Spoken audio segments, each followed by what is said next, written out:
On today's episode of Let's Talk FGO, a many fine countdown to the anniversary, including such things as... Sorry, I forgot my place. What do we got? Hunting quests, that's the thing we got. By the way, I'll edit out the awkward pauses in post. It's okay, I had a little audio hiccup, but I caught it, everybody at home. Anyway, I'm one of your hosts, Omega, with you always as Lucky. And remember, anything else is just a toy. Oh, it is Saturday. I hope everyone's enjoying Fate Grand Order, aka 9 years behind us and many more to come. And while we are here at Studio Omega, I'd like to bring you the latest FGO-related news and memes. We will be talking about current and future events for both the JP and the Ian version of the game. So anyone not wanting spoilers should cheer for your favorite Chaldean sports team. Woo, sports team. Go sports ball. Yes, so like I said, sorry about some pausing there, but like I said, I caught a hiccup and I fixed it real quick.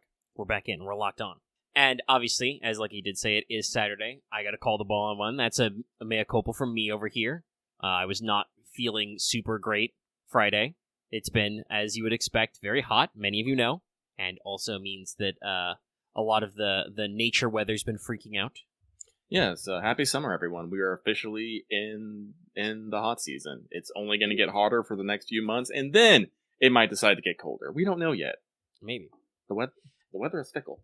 Actually, I will say good news. I saw this in a post the other day. I'm not sure exactly where, but it's a fun one to bring up because, you know, it's one of those things that I saw it in the context of people bringing up that, like, you often see this sort of, like, downplaying effect, right, where, you know, people will go, oh, nothing happened, you know, so it wasn't that big of a deal. But, hey, we've actually dodged a worst-case climate scenario. According to statistical projections, the global temperature cannot go up 4 degrees Celsius by 2100. That's good. So, you know, we've hit some windows. So, like, doing your part, mitigating stuff, does help. Still could get a little nasty, but it can't be the worst. Does still mean it's going to be a little warm for a while, though. But, yes, it is Saturday. I wasn't feeling so great on Friday, so we're recording on a Saturday. We can just say that we're, you know, prepping for next Saturday, which will, you know, be the 4th and be right after, the anniversary panel. Sorry, I'm feeling better today, but I'm still not 100%. Weather's been a little gnarly with rain coming and going. And I mentioned this off mic, but I remember that I had to turn on my air filters because the flickering gets to them. They turn off. But, Slick Jeff, we're here. We have some stuff to talk about. Starting with, let's check in with everybody's favorite Kohai.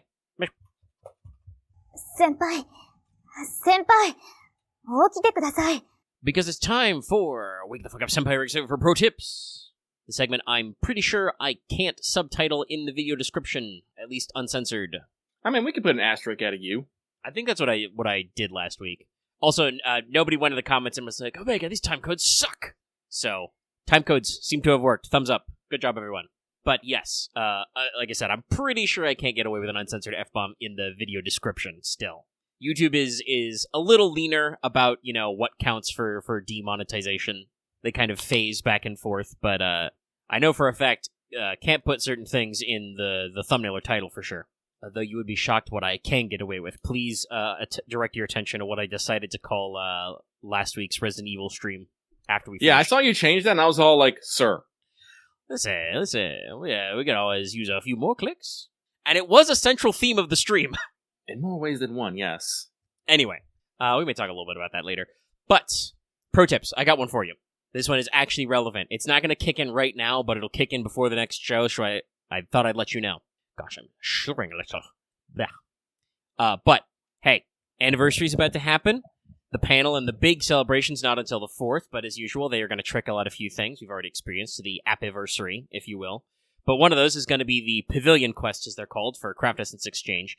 The quests are going to start on the 30th of June.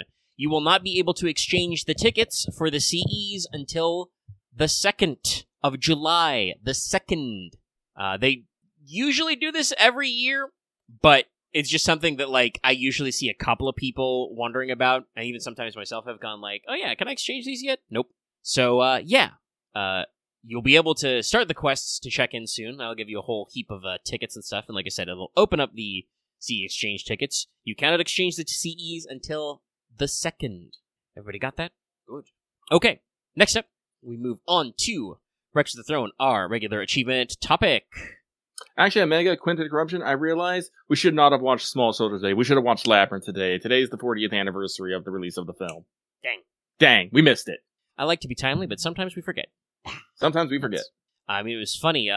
Just recently, over the past week, it was a big anniversary for The Thing and Blade Runner, which, as we discussed when we watched both those movies, came out the same day. Yeah. Wacky Wild Time. Movie releases are a wacky wild time. Yeah. Sorry, fighting a point to cough. Okay. Breaks to the Throne. Refocusing my mind. Or as I said to Lucky yesterday, I tried to focus my chi or something. No, literally, I, closed my eyes and tried to do that center yourself thing, because we were talking about recording. You were asking me if I wanted to record today, and I was like, hold on a second, and then I just kind of, closed my eyes, and then I yawned big, and I'm like, nope, it's not a good sign. Stars are not aligned tonight. But, first, from me, point ladder complete. We got the girl last time. I've actually completed the point ladder, and there's a few days left in the event. Nice. I'm a bit more behind. I did get my Holy Grail, but I am still chugging through the points ladder. But I can say that I am done with the story, and I do have my Holy Grail. I feel like I just repeated myself there, but I'm just going to ignore that and keep going.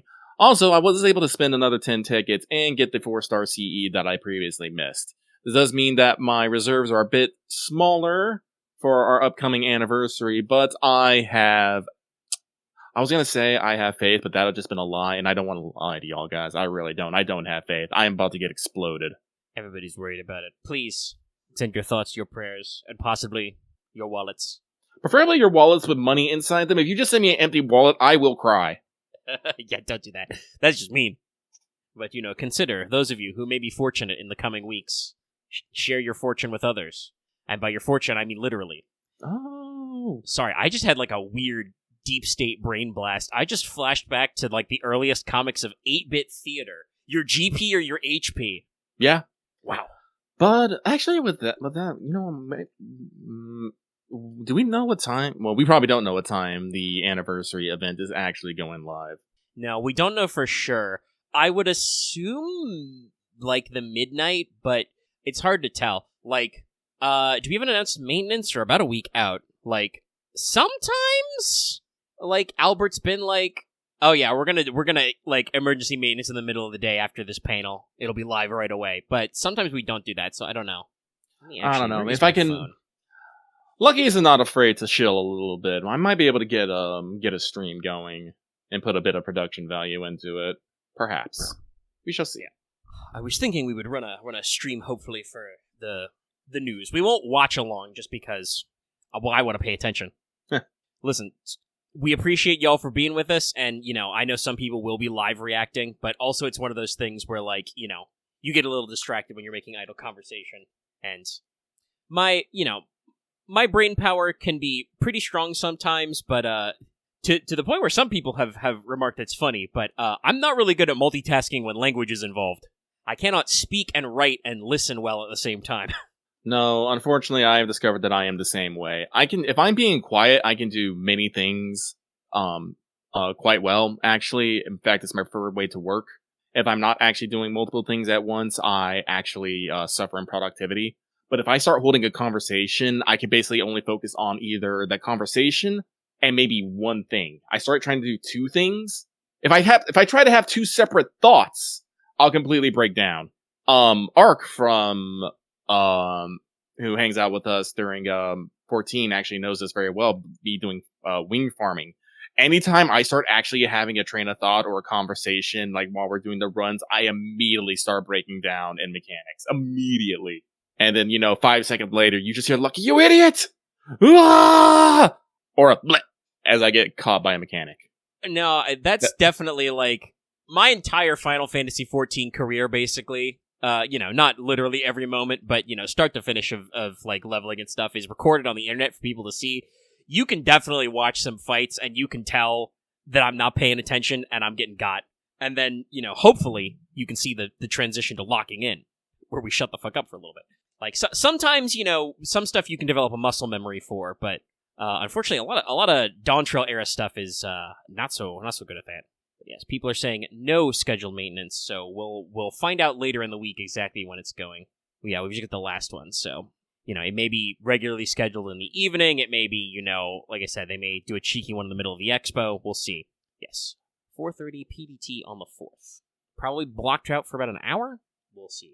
It is, as usual, the also the other Type Moon stuff panel. But yeah, we'll keep you guys posted.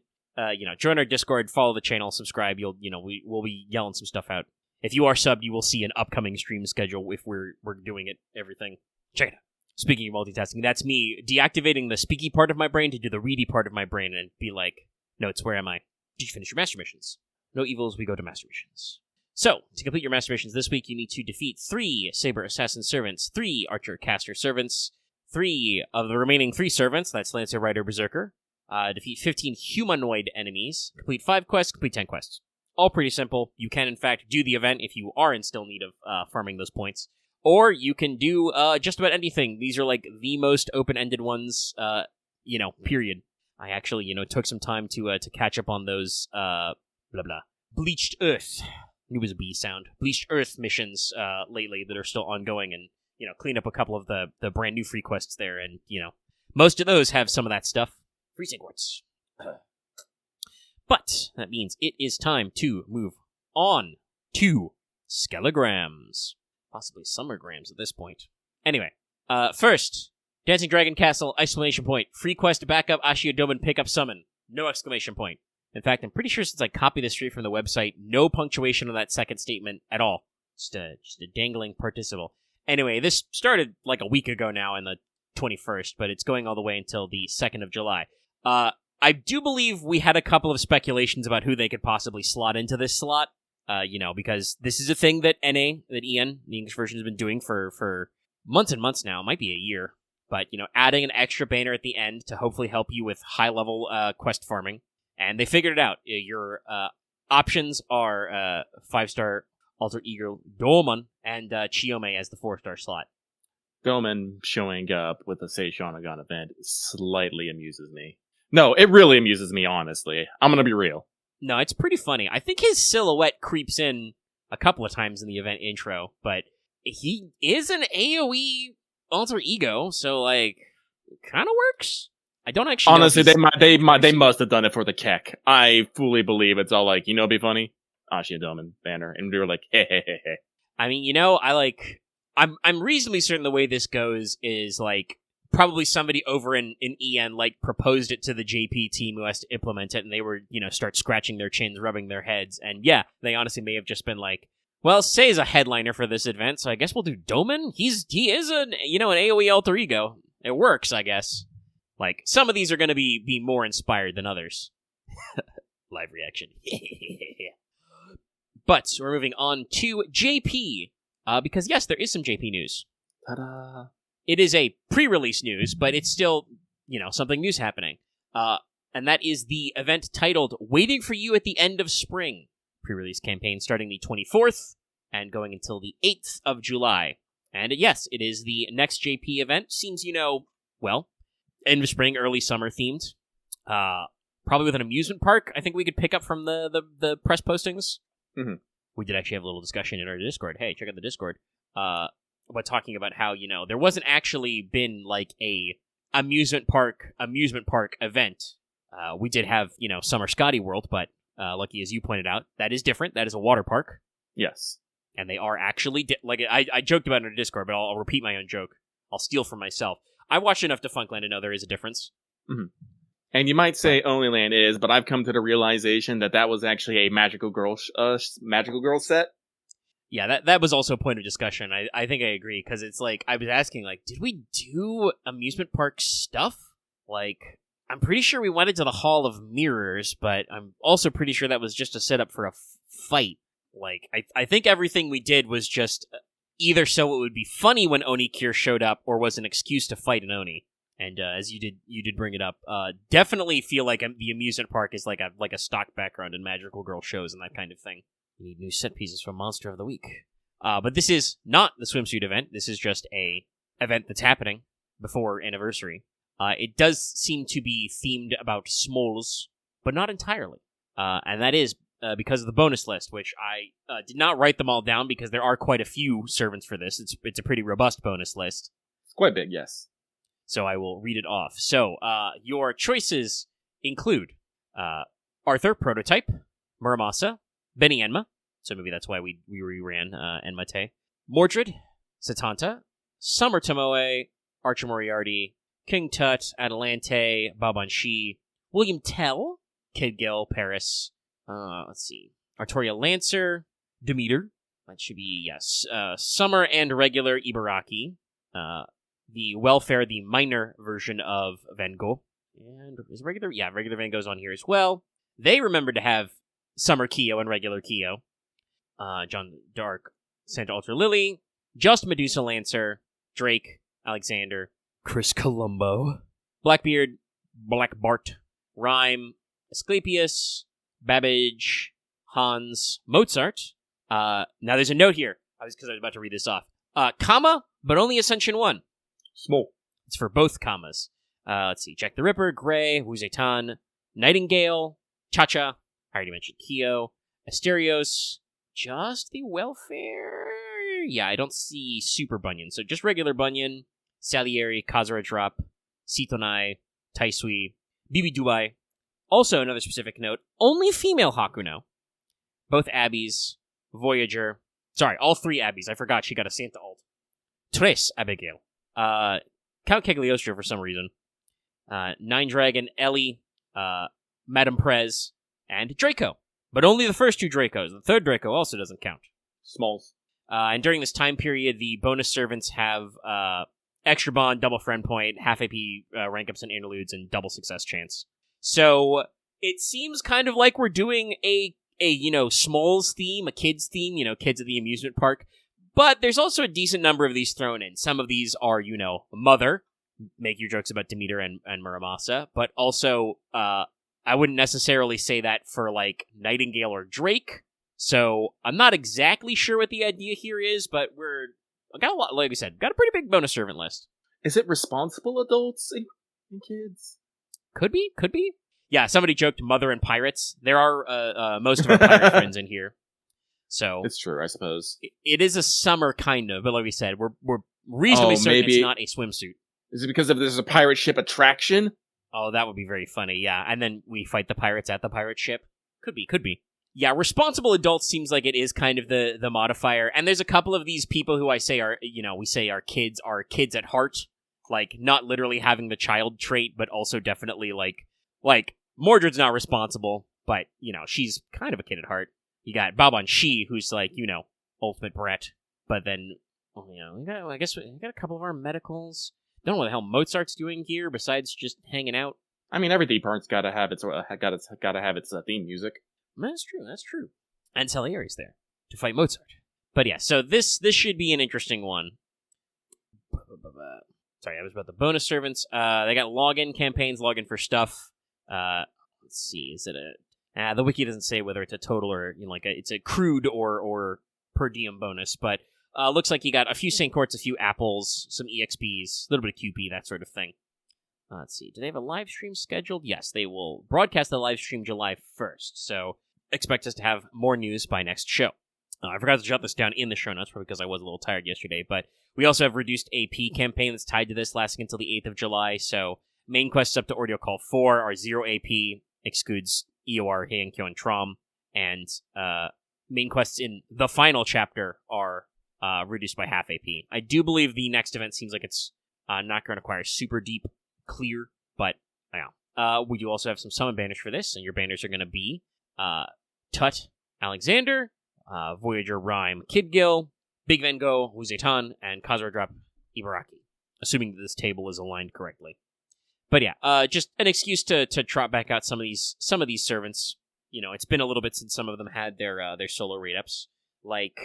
I brought this up, for instance, with actually, hold on a minute. Sorry, I was about to say something funny. No, that is kind of weird. Hibiki and Shikagi are not counted in this. I'm pretty sure they're first years in high school. Do we still call that children, though? I don't know. I don't remember. They have a lot of traits, gang. I don't remember if they have Ilya's child trait. I mean, some of this might be chaperones, like Gray's in here, but she is kind of I would say a chaperone and probably a kid at heart.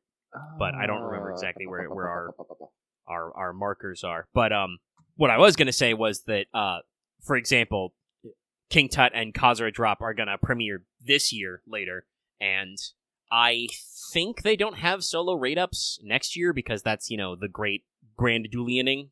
So, definitely let's got see a few here. options. Pulling up Hibiki and Chikagi, it's Divine Spirit, Divinity, Humanoid, Amid-Depicify, Non-Hominid Servant, Obstacle Maker, Pseudo-Servant, Servant, Group Servant, Living Human, Weak to Umna Elish, Beautiful Boy, Umna Elish Nullification, Feminine-Looking, Levitating Servants, with female stages 1 to 2 and unknown stage 3, for reasons.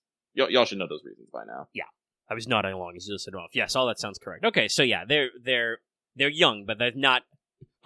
As usual, remember, our qualifier for the child trait, because I think the only one that checks it is Summer Ilya's skill, is, does Ilya think they are a child?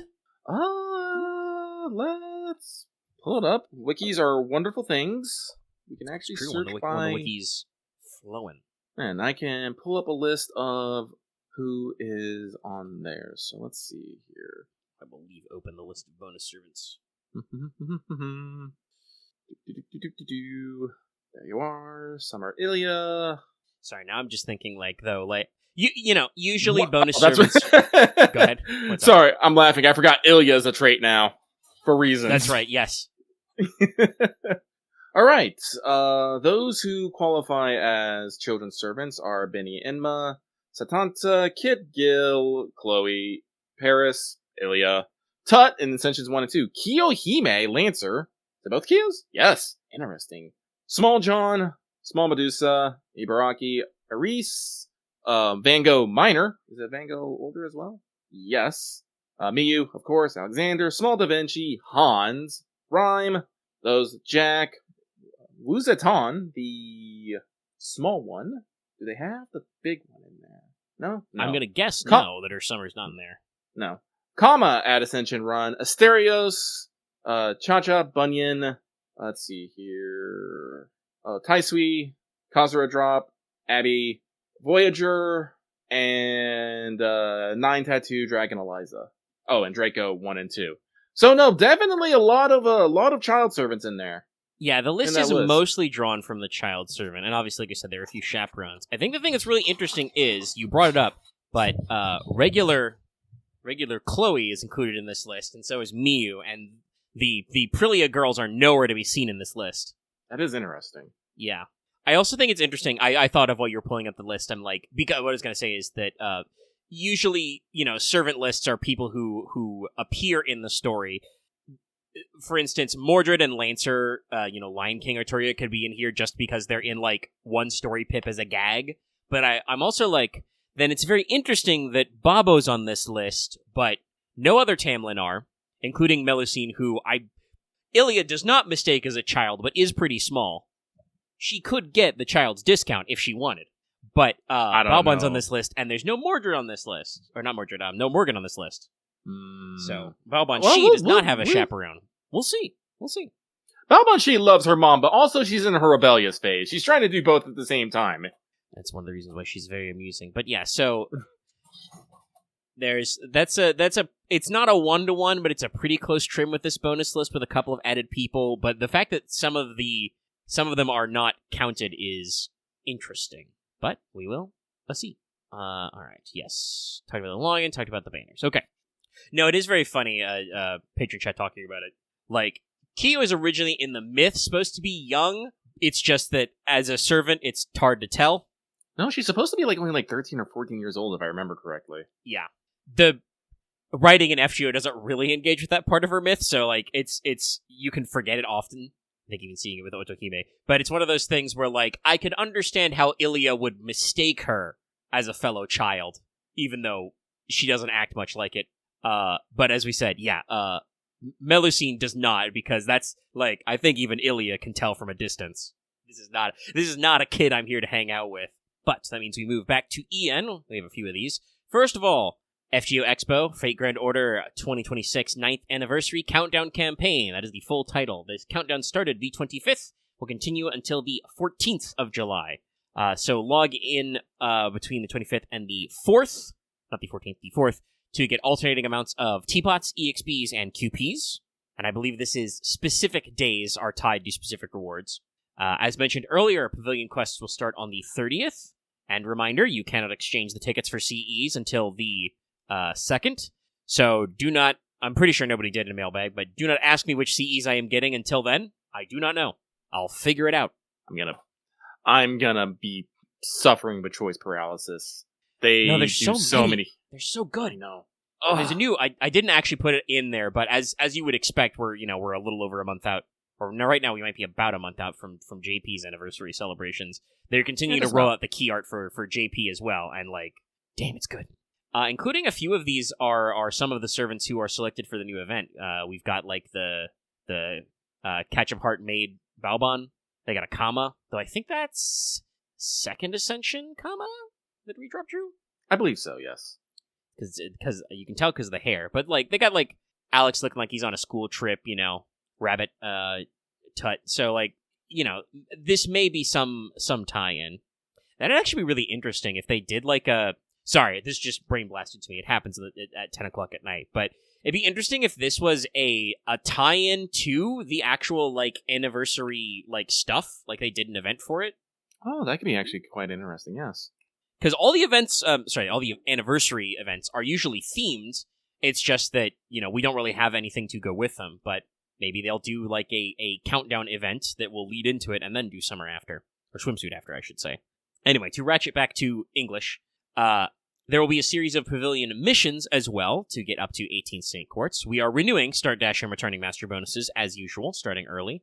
So if it's been a little bit since you logged in FGO and you see this pop across your screen, check it out. And we are working on social media goals by anniversary for 20 Saint Quartz. I have once again seen several people calling on JP Masters to help us out with social media engagement. Thank you very much.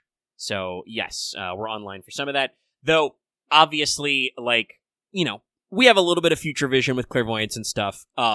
You can be reasonably certain that if that goal is met, Albert will talk about it on the panel and then be like, 20 Saint Quartz? No. And, at least 30 Saint Quartz for the social media goals, not accounting for all the other anniversary shit. They like to throw a lot of Saint Quartz, But, we also, as mentioned, hit the app release anniversary, the appiversary, if you will. Limited login bonus. That was just from the 25th to the 26th. You got 30 Saint Quartz if you logged in that day. If you did not log in that day, I'm very sorry. You've missed it. Whiff. But it is the same day every year. And, we already cleared it. Nice. Very much thank you for your help, JP Masters, as I'm sure they did. Give us a schmoove. We're all ready to rock. Woohoo! But yeah, no, like I said, definitely Albert will read off that number and be like, 20, that's not big enough. It's anniversary related. But, moving on to what's currently happening at EN right now, our little gap before anniversary kicks in. It's Hunting Quests Part 14. This is known to be the last Hunting Quest ever, until JP does another one. If they do another one, I feel like they've kind of done some different campaigns that kind of fulfill the same role. But yeah, this is the last Hunting Quests ever, as far as we know. And I was kind of surprised to see that our even our little webhook that reports news to us brought it up. Last set of Hunting Quests known. Fired up the 26th, continues until the 3rd. You have even more limited time missions to complete these for more teapots, more QP, and more apples. Also, log in during this time period and you should get additional apples. Several golden apples will be available, letting you restock if you've been farming big. And the quest should be, remember these are usually hidden, but thanks to future knowledge, currently we are experiencing pirates, which should be proofs. Next phase will be Helter Skelters, which is gears. Third phase should be heavy ordnance, the balls that shoot lasers from Atlantis. And golems. This will get you cores, big bells, and octuplet crystals. Pretty sure the big bells are coming from an extra guy. Is it Tiger Tanks? It might be Tiger Tanks.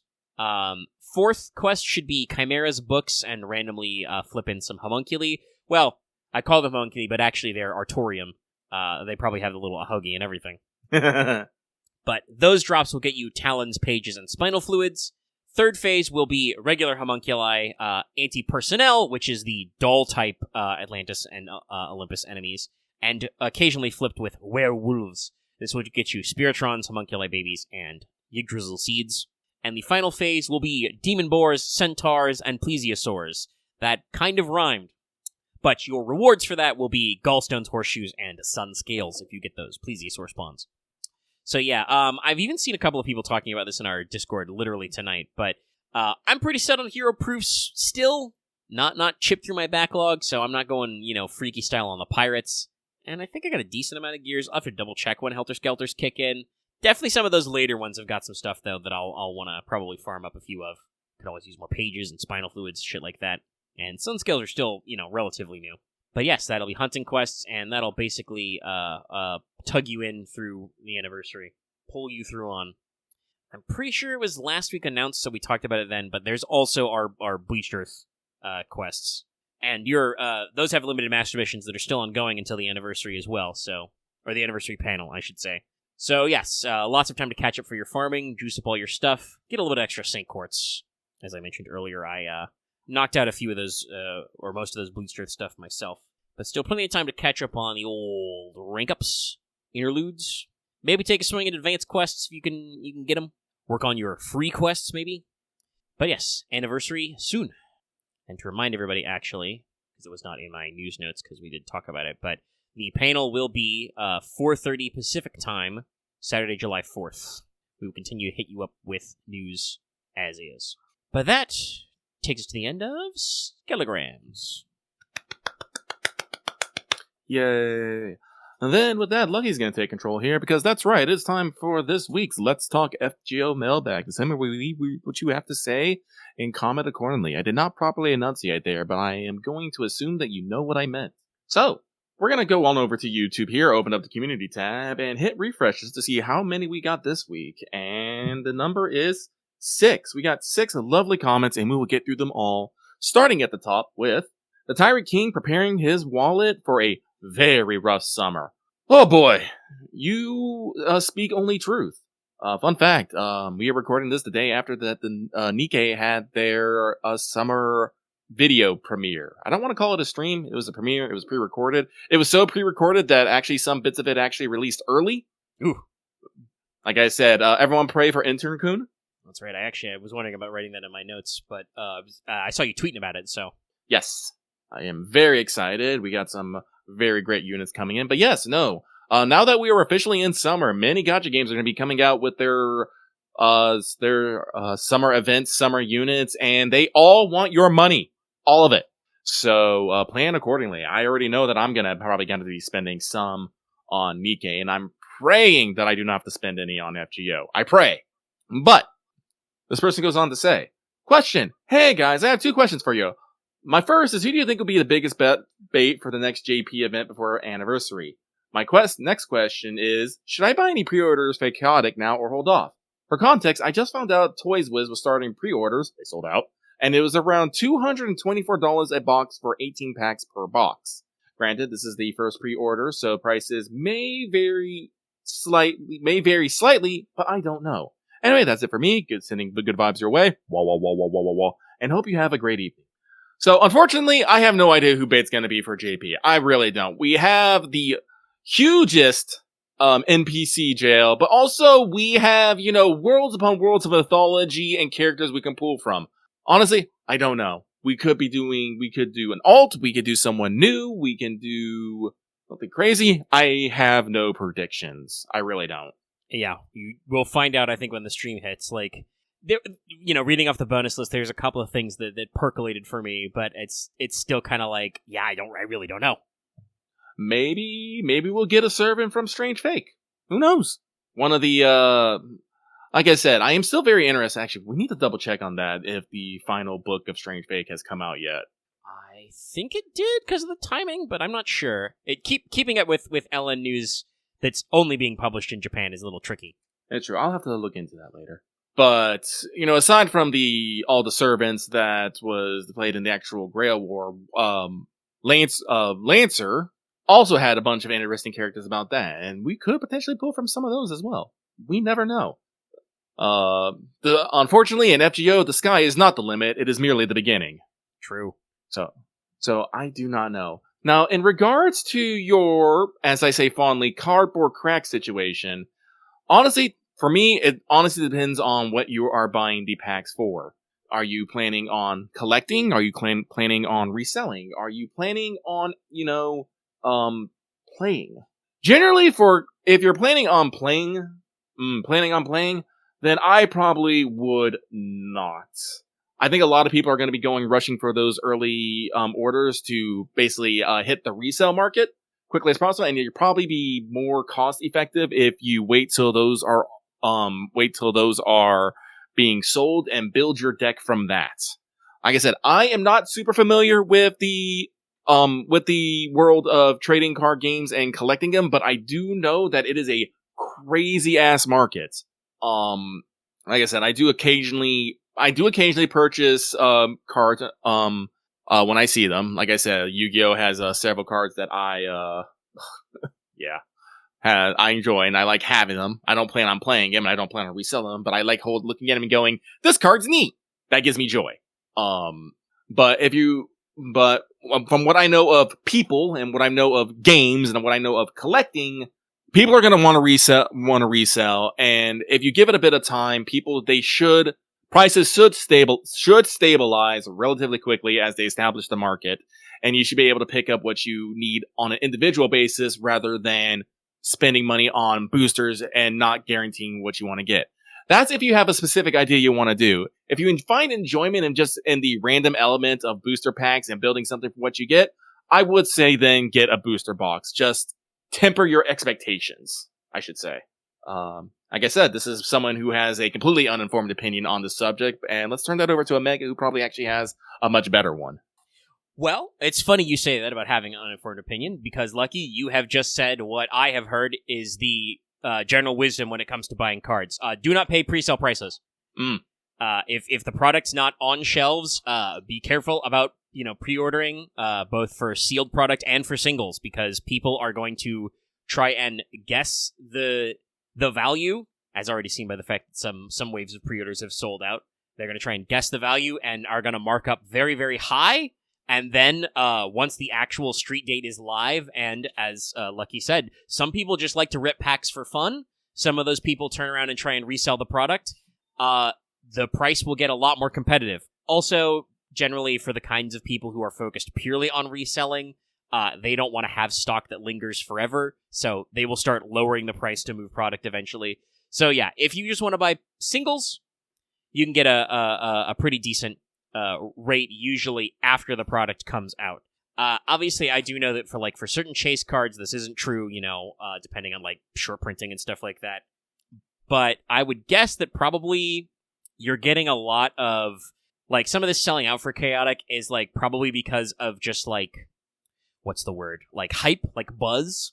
Buzz. Because they're oh shit, Chaotic's coming back. But I have no offense meant to Chaotic, but I don't know how big they were in the first place. So them having kind of a bump of people going oh shoot, they're doing new stuff. That's neat. So there's buzz around it. They're selling out, but I don't know if they're going to maintain that price once the actual card game comes out. Like you said, there's a lot of speculators and a lot of people who get very hype in the market, and then like I mentioned later, once it doesn't move at the exorbitant prices, they're well, I got to move on to my next thing, so we gotta sell it. Mm-hmm. And I also concur with your statement talking about manage your expectations when buying sealed product. I'm not one of those people who says buy singles only, don't buy sealed product. Ripping packs is fun, but only buy sealed product knowing what you're doing with it, which is you're gonna open packs. No, like I said, there is an illicit joy in, ripping open a pack and, pulling out. Then you see something shiny, you just go, no, there is absolute joy on that. The dopamine is real, but you are also going to get a lot of, unkindly put trash at the same time. But then you have just, those cards on your hand. You're like, what do I do with them? I guess I'll put them in a box forever. Man, when I was working at Goodwill, do you know how many boxes of just fucking Magic and Yu-Gi-Oh cards just came through of people's just unwanted? Couldn't even sell them. Just gave them the Goodwill. Ugh, it's crazy. Although once in a while, I think there was some good cards in there. I'm not sure or not. Unfortunately, I could not go check TCG Player mid-work to go how much is this worth? Yeah, you do never know. Honestly, that's something I should have suggested to my higher ups. It's we get a lot of cards. Some of these cards go for hundreds of dollars, right? And they'd be what? But, yeah, but I think we covered our bases there. We no need to repeat ourselves over and over again. So we're going to move on. Thank you very much. This next one comes from Monster Girl Aficionado, who says, Dear Lucky Omega, no question this week, just sending good vibes and wishing you well. Wah. Keep up the great work. P.S. Don't forget your PvP ladder. You know what? No, fuck you. I'm gonna forget my PvP ladder today. You can't stop me. I don't want a PvP today. I don't want to do anything today. I just kind of want to lay down and not exist. It's kind of one of those days for me. I bet it's just one of those days. I mentioned this earlier to the Grand. I'm like running off like 4 hours of sleep, and not 4 hours in the good hours. I'm talking about 4 hours of I slept from like 7 a.m. to 11 a.m. You know, this is me when I was trying to go to bed at like 3:30 after the Nikkei stream. I'm just laying in bed with my thoughts. I'm just all like, I hate my existence right now. It was not grand. Then I had to get up and, you know, shrug into my pants, guzzle down some coffee, and get out there and chop down freaking blackberry bushes with a machete. Because the electric hedge trimmer how it starts to smoke. And I'm all like, I do not want this thing to burst into fire. Well, that'd be very cool. It would also be very terrifying a couple minutes later. That is one of those things that's like, this is not a great day today. You know, like, whatchamacallit, you know, like the kind of thing where you're like, oh, this is the day where we're like, you know, don't want to get up today. It's just one of those days when you don't want to wake up. Everything sucks. Nope. Everything sucks. My day did get better. My friend went to our favorite Asian market, and they have a fucking guy who just makes taiyaki like all day with like literal red bean taiyaki. I was like, please give me some taiyaki. And my friend was like, I got you, fam. I ate 3 of those. Life is much better. Also got a backup red bean bun in case I need a sugar pick me up later. We're doing okay. But with that, we're gonna move on to the next one. Thank you very much for that. And this next one comes from Arts Enjoyer admiring the blue sky. The blue sky is very nice. But Lucky prefers his skies with a bit of fluffy cloud in it. I can say fluffy. Fluffy. Excuse me. Listen, if you can't say fluffy, you've just explained why, which is you slept 4 hours and did yard work. But they say, hello, Lucky and Omega. I don't have much to say this week. Just wanted to wish you luck on the upcoming summer pools. Oh, I do not believe I'm going to be going necessarily ham on the summer pools. I do want BB, but I think that is my only major target this year. I believe. I'm nodding. Sounds fair. Mm-hmm. Like I said, next summer is when Lucky is in panic. It's a pretty rough one. Actually, how long will it be before we hit summer after anniversary? I believe they said for EN, mid-July, so it should probably be like a week after the anniversary hits. Oof. Maybe 2 weeks. Mid-July is a little nebulous. It is. But we shall see. I thank you for your luck. And thank you for the comment. We're going to move on now. This next one comes from Lord of Darkness, who says, Howdy, Luck and Omega. Have either tried playing the Outer Worlds series? If we're talking about the Outer Worlds, the first-person RPG by Obsidian? It's Obsidian, right? Yes. Yeah. Yes, I have played and beaten the first one. Same. Have not tried the second one yet. Nope. Like I said, Lucky's money is unfortunately not infinite. And I have to pick and choose my games accordingly, especially when I am battling the ever-present black hole that is gacha. I am interested in it, but I will not say that I am overly interested in it. Outer Worlds was a very fun game, very tongue-in-cheek, very, anti-corporate establishism and stuff, but I think it was just a little underbaked in many of the things it can do, which made it an experience, an alright game.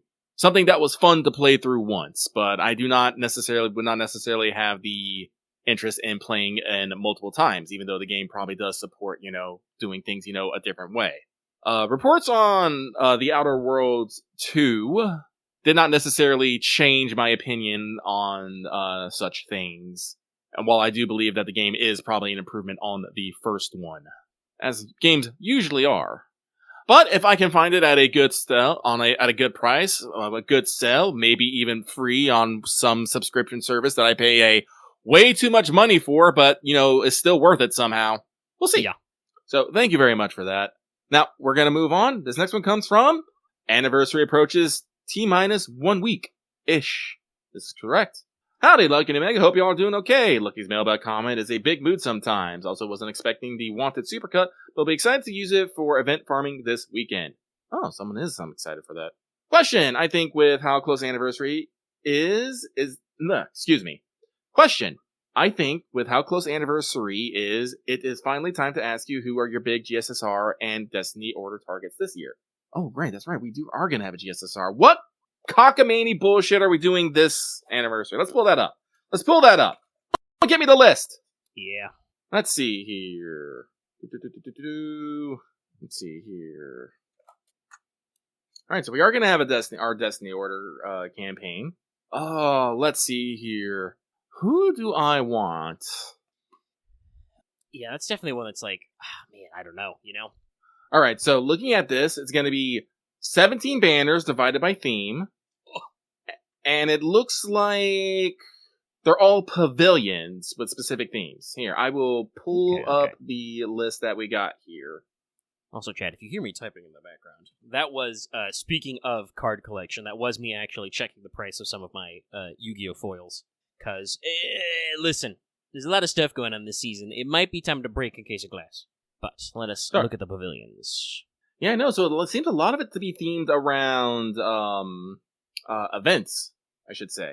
Like we have the Naraka Mandala Pavilion with Ibuki, Tyra, and Doman, but then we got the Fae Roundtable Dominion with Melusine, Castoria, Morgan, and Oberon. Thanatos of the Realm of the Thanatos Impulse with Charlie, Constantine, Johanna, and Moriarty Ruler. And it just goes down that thing. But then you get like interesting ones, like you said, Existence Outside the Domain with Van Gogh, Jacques de Molay, Wangina. You have the Close Friends Pavilion with Oki Soji, Saber, the Trunk Sisters, and Hibiki and Chikage. The old duo servant, yeah. Yep. The New Year's Pavilion with Muramasa, Takeru, Rasputin, and Koenigsegg of Darkness, which is interesting.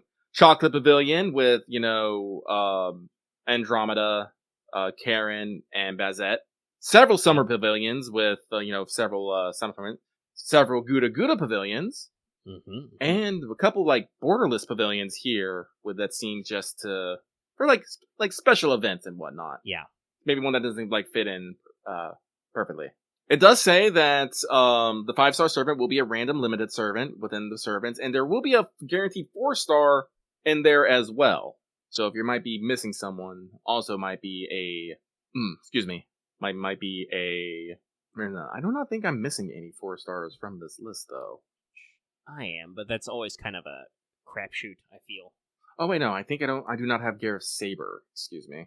Yeah, there's a couple of oddball summers, which you might be missing one or two of, because usually we go pretty hard on summers, but, not every year. Can't budget it out all the time. Oh, and that's right, I do not have, Alessandro Di Cagliostro. I forgot, he's a 4-star servant. Yes, and he is story locked, so... Like I said, random chance, but we'll see. Oh. So, looking off it right now, I can definitely tell you, no idea. Let's see here. I could always use more. I think I have all the servants that I want to have.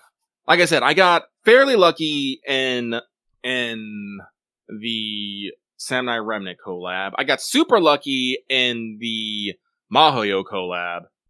So not particularly hurting. I have a, MP3 Draco already, and I believe an MP2 or 3 Tiamat? My Summer Ibuki's MP5, so I guess I'd be mostly going, like usual, trying to get more copies of Kama. Like I said, I am the ultimate fox lover. My freaking Koyan Sky of Light and Dark are both NP5. Yeah, he's already locked in there. I'm already locked in there. Oberon really doesn't need, more NP levels. Honestly, I'm looking at it. This one's tricky for me. It's a tough pick because the way they've arranged this by theme, all of these, none of these are clean sweeps, right? None of these are clean strikes.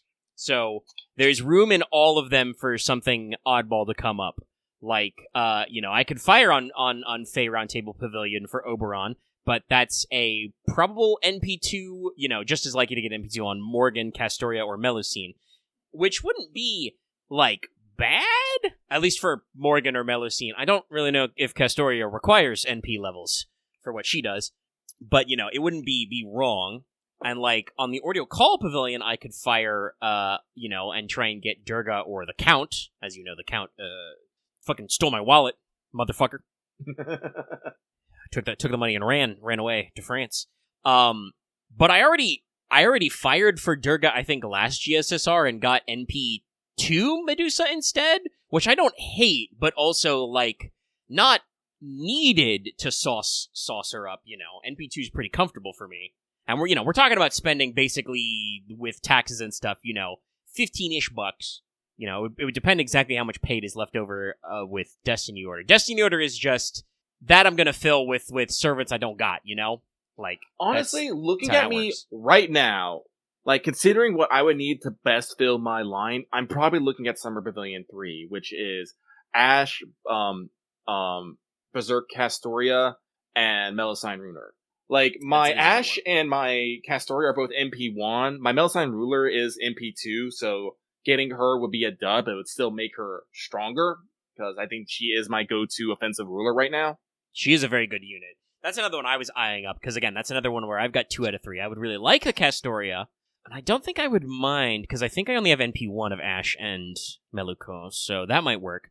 Borderless Pavilion is like 2 out of 3 are hits for me, but I really wasn't expecting to get fucking Ushigozen at NP1. That was me rolling for Shosetsus. So, that's like I don't need her at NP2. I have a lot of Avengers actually. So, and I'm no offense to Alice, I do like her, but I also don't necessarily need her in that slot either. That would mostly be trying for Aoko again. So like I don't know. I'd have to think. I'd almost like... Oh, sorry. I was going to say, I'd almost be like, I could skip the GSSR Pavilion style and just go for the Destiny Order. But, free servants is free servants, so we'll see. No. Like, when it comes to Destiny Order I'm not entirely sure, but I don't know who I'm going to do for Saber.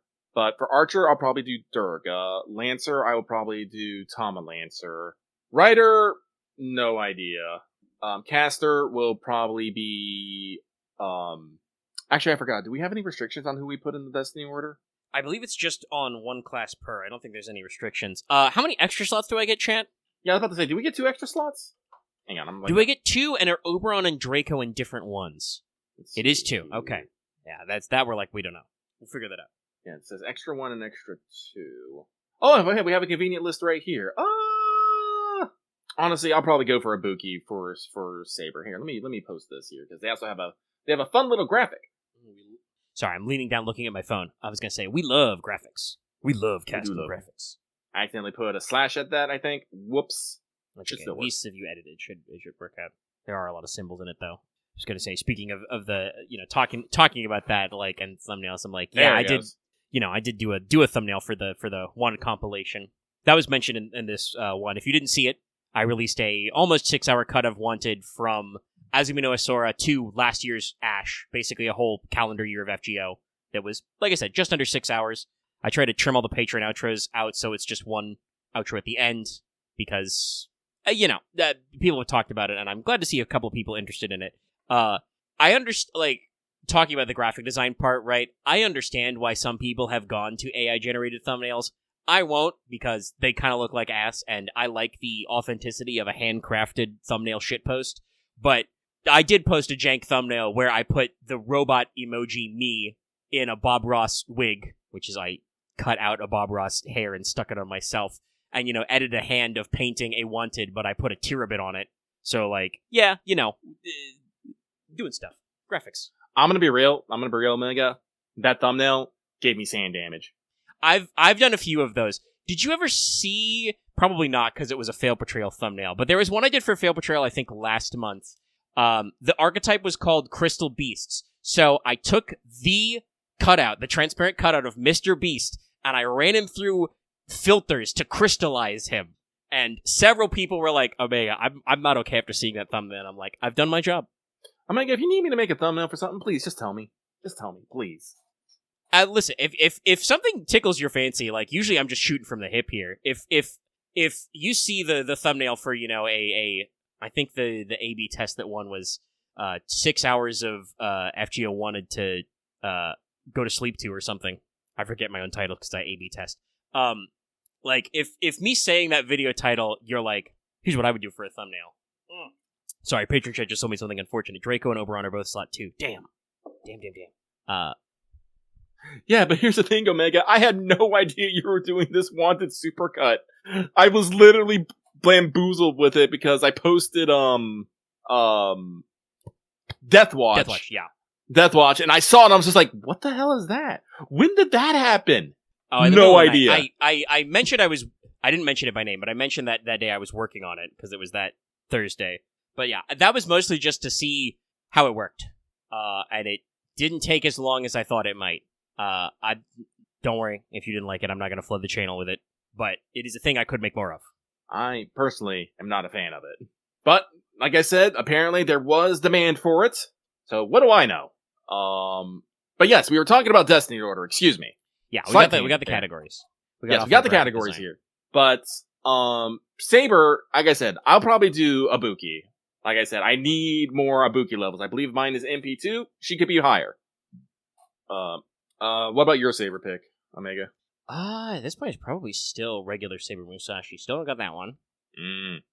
Let's see here. For Archer, like I said, I like making what I have stronger rather than getting something new and having to invest more resources into it. So I will definitely be going Durga. Like I said, need more of that.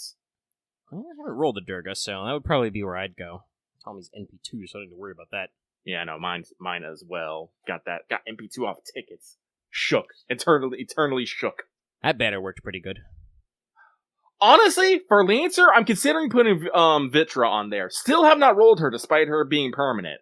Yeah, no, you know what? I think that's what I would do the same. She is also permanent. Haven't seen her in several years, and I got most of these others in the limited slot. Like, I didn't realize my Lancers were so good.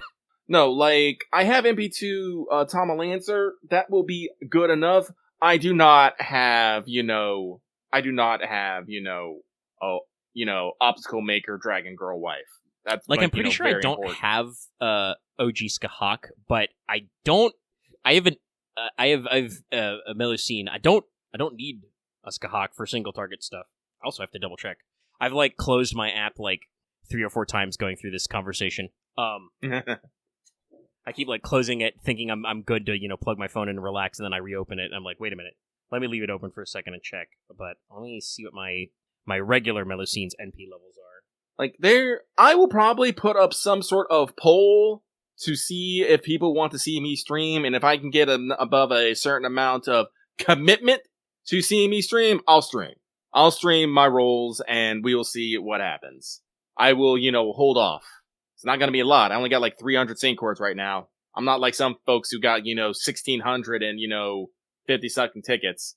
Yeah, some people, we've talked about this before, like, I'm usually pretty okay at saving. Not always, obviously, as seen by damage done by recent events. But, I can usually put it in the pocket and not roll. When I start rolling, I tend to roll a lot. But if we don't roll, we can go for a while. Some people literally, like, save everything. We should be getting a decent infusion in the anniversary itself. Like, I think some people calculate it should be over 400 total for everything. And so it should still be a pretty decent amount overall. Even if you haven't done, literally all the advanced quests and stuff. I think with that much, I think I would only have to buy like 1 pack, and I'd be enough to probably get me to pity if need be. Big ass ticket gangs. Yeah, I don't blew through all those. But yeah, I've even got a Burrito Mart, so that's not on the list. That's also why that Oreo call one is kind of like, huh? Also, yes, regular Melusine is NP2, so yeah, don't need to worry about that. That's also another reason not to go in on Oberon. I was like, I'm pretty sure I got some of these guys at positive MP levels. Yes, we do have some Leviathans in our community, and I do look at them, I go, why? Oilers, oil barons.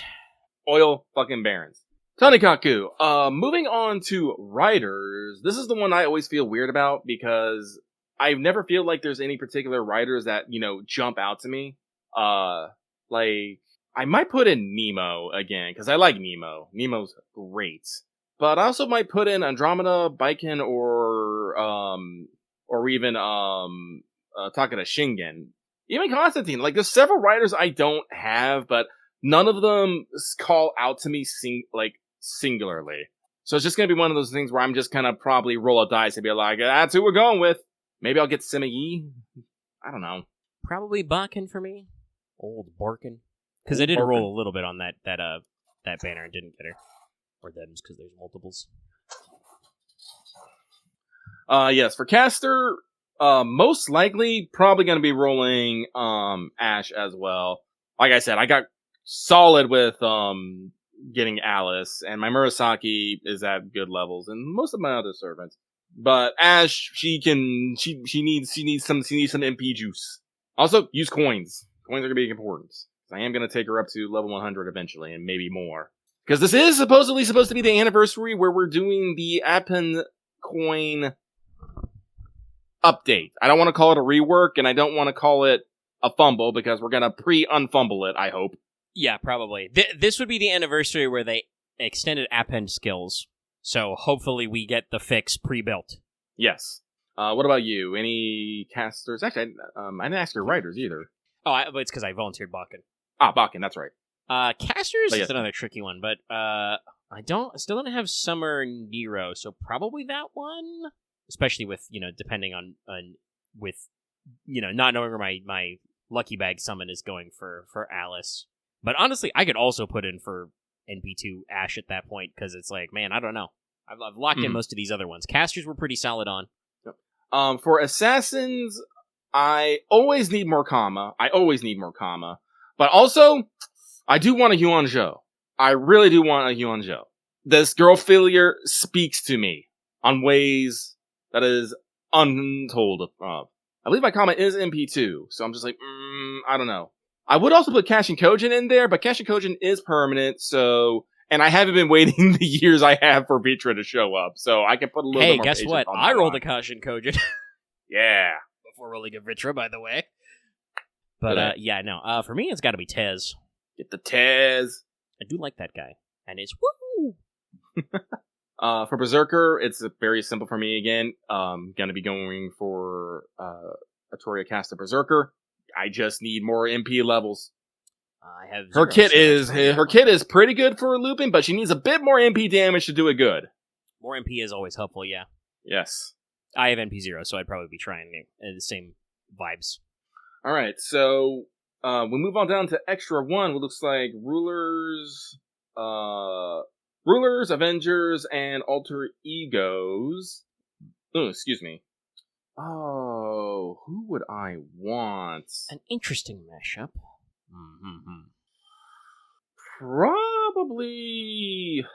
Probably Summer Kama. Like I said, big Avenger AoE arts, very good. Like I said, I was able to score a Marie Antoinette altar, and I'm, had to hurt myself a bit for it, but we got her, and I don't really need more than MP1. She might be better with more MPs, but this was a pick of love, not of need. Of want, not need, I should say. Yeah. No, probably Count of Monte Cristo, because I myself did score, two Mary altars, so that's good. We're locked in. Kama is, though, a really good pick. Like, she was honestly especially because Mary herself was mats limited, she was a great helper in that ordeal call. Yes. Omega, I just got 2 CE drops running this fucking point ladder game. What am I going to do with all these Mr. Reds? I need them to calm down. Yeah, I don't know. I think I've gotten one extra drop myself, but 2? That's... Well, no, I've gotten 3 total so far. I just got 2 in the last half hour. 2 in the run, yeah, no, that's like... Yeah, I don't know. That's a lot of Mr. Red. Gadget Red. A lot of Mr. Red. He's a cool guy. Okay. But moving down to Extra 2, which is going to be Pretenders, Foreigners, no, it was Moon Cancers previously, not Alter Egos, excuse me. Alter Egos is in Extra 2, along with Beast. I may go for I think I'm gonna go for Lady Avalon. Like, I would like more Tiamat levels, and I am not against, Hibiki and Chikagi right now. Also, I could probably go for a MP2 Cuckoo, but when it comes to, Buster AoE Foreigners, I usually rely on my Coin Sky of Darkness. Yes, I know it's not as much big damage, but she's MP5 and I love her. So there. MP5 covers a lot. Covers a lot. But, Lady Avalon is very good art support, and my Castoria is like MP15. I need to swap her out. She is tired, y'all. She's tired. It happens. I want to give her a break. Like, I'm still running her with Tamamo, with my Ibuki loops. My summer Ibuki is literally 500k bond from, hitting bond level 15. That's how much work these girls have been doing. My Tama Cat is also 500k away from doing bond 15, and she doesn't do anything. I just keep her in there. Listen, Bond Farmer, you're getting the stuff. I am getting the stuff. So I would like to get Lady Avalon to change up my arts comp there a bit. Other than that, though, like I said, MP2 Kuku would be good. Another Draco would be good. Hazumi no Isora would be good. Yeah, no, I think that'd be it for me, though. What about you? I mean, it's probably got to be Draco, because Draco's only available in the Destiny order. Yeah. I'm still at Zip. 0. So that's one where, you got to dig a little deep. Like, Oberon obviously is a strong pick for me, because I still don't have one. Aoko could be a strong one, but Draco is, like, literally only in this box. Mm-hmm. So that's like, well, we got to put Draco in the slot. Put Draco in the corner. Also, it's very funny looking at this. Like, I think every other class pool has at least a couple of guys in the permanent. The Alter Ego Foreigner Pretender Beast one. Nope. Nobody. There's one story locked in C29. That's it. They are our weirdest extra classes, but still, it is funny that there are, permanents of everybody else. At least one of each now. Because you can get Nito, Alter, John, and Jinako. Yeah. But we have taken a bit of a while to talk about that. I hope you are interested in our picks. Please let us know if you have any particular ones you are going for. We're always happy to hear from you. We are, actually. No, listen, I know you might think it's engagement farming, and it is, but also, genuinely, I do love to read comments, so let us know. Yes. So, with that, though, thank you very much. We are going to move on to last but not least. It's Agent 418 saying, "Hello, Lucky Omega. Have a good weekend, y'all. Saying to you, my dude." But with that, we have reached the end of Mailbag. Thank you very much for all your submissions. Just as a reminder, we do Mailbag every week on Let's Talk FGO. If you want to get in it on yourself, please pay attention to our community tab on Fridays. Lucky will generally post the Mailbag between noon and 3 p.m. Pacific Standard Time, also known as Lucky Standard Time. The deadline to get your submission in is when the show starts the Mailbag segment. But as evidenced by the fact that we recorded a day late and got a couple of extra ones in there. That we did. But with that, this is over. I will turn it back over to Omega. All right. The Mailbag has ended for this week, which means that it's time to go to Chaldea Free Talk. But first, I'm going to take a quick real-life break and refill my water. So, we'll be right back. You won't notice anything. I'm ready. We're back then. Say we missed the horsepower exchange, but that's why we don't record. Okay, Mailbag is done. Complete. That means it's time for Free Talk, which is funny because that means we are going to turn back to you, Lucky. Oh, are we? Yes, because in Free Talk, the other thing I've got, because I don't know if it'll be exactly next week's show. It'll probably be the right time for it. We'll see. But no, pregame on the upcoming summer yet. And the thing then is for final, I replaced the question mark with an exclamation point. Impressions of Dancing Dragon Castle. And you were the one who wasn't caught up on story last week, so I kind of want to hear how you liked it, how you felt about it.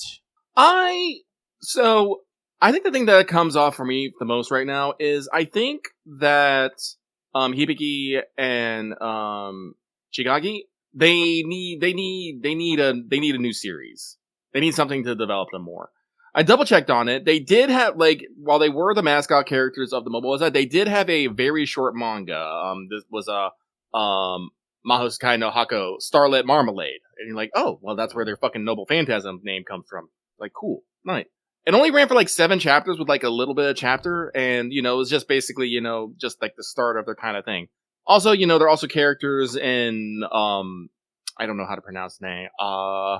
It's a cafe that where all the parallel worlds co-converge, and was where we used for Carnival Phantasm and yes.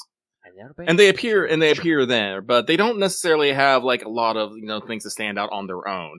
I think they could definitely use some of that now to get them back out into the media. Because here's the thing, what I like these girls and I like their character, they feel very much like you girls are mascots. You have very particular personalities which are cute and endearing. I would love to see more of it, but there's not a lot of it out there.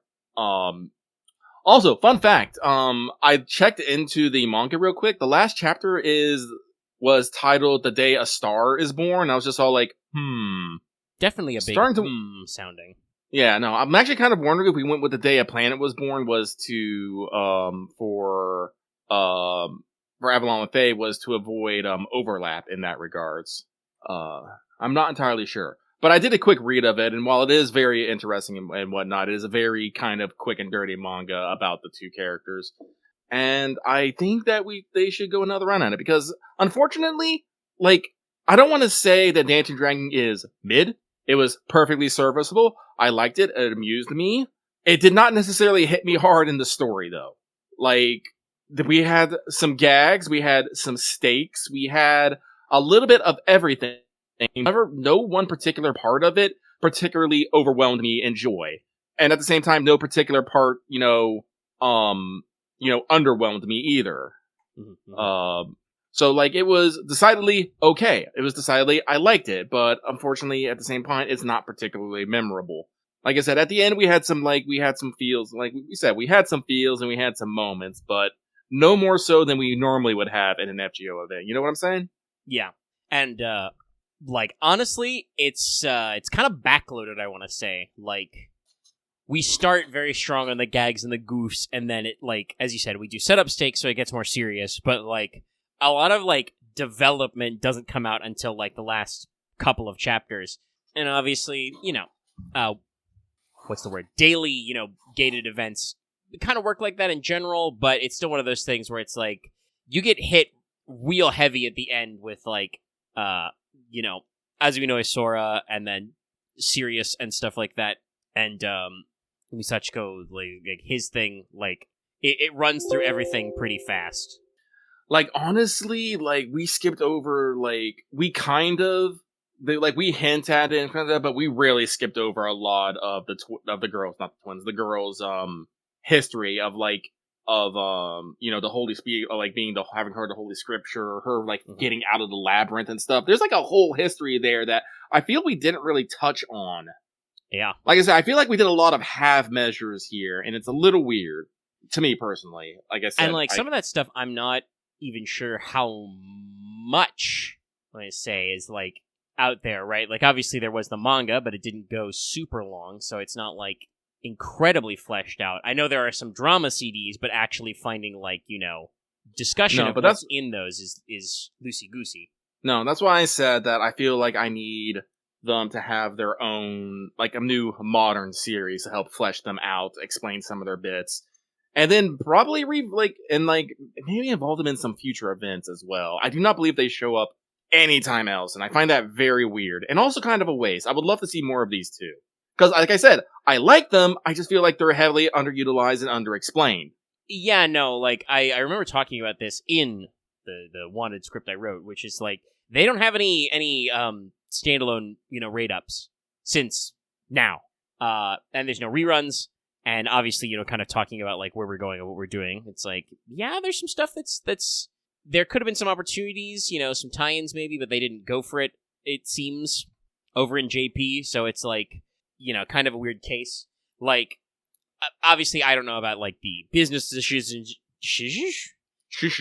the business decisions involved in, like, when they do raid-ups and stuff. And I mentioned that, knowing how the English version is, where we're just, like, throwing out, extra bonus banners every single event, they'll probably will get another run sometime. Like, you never know with, like, Thanksgiving or back to school or whatever, right?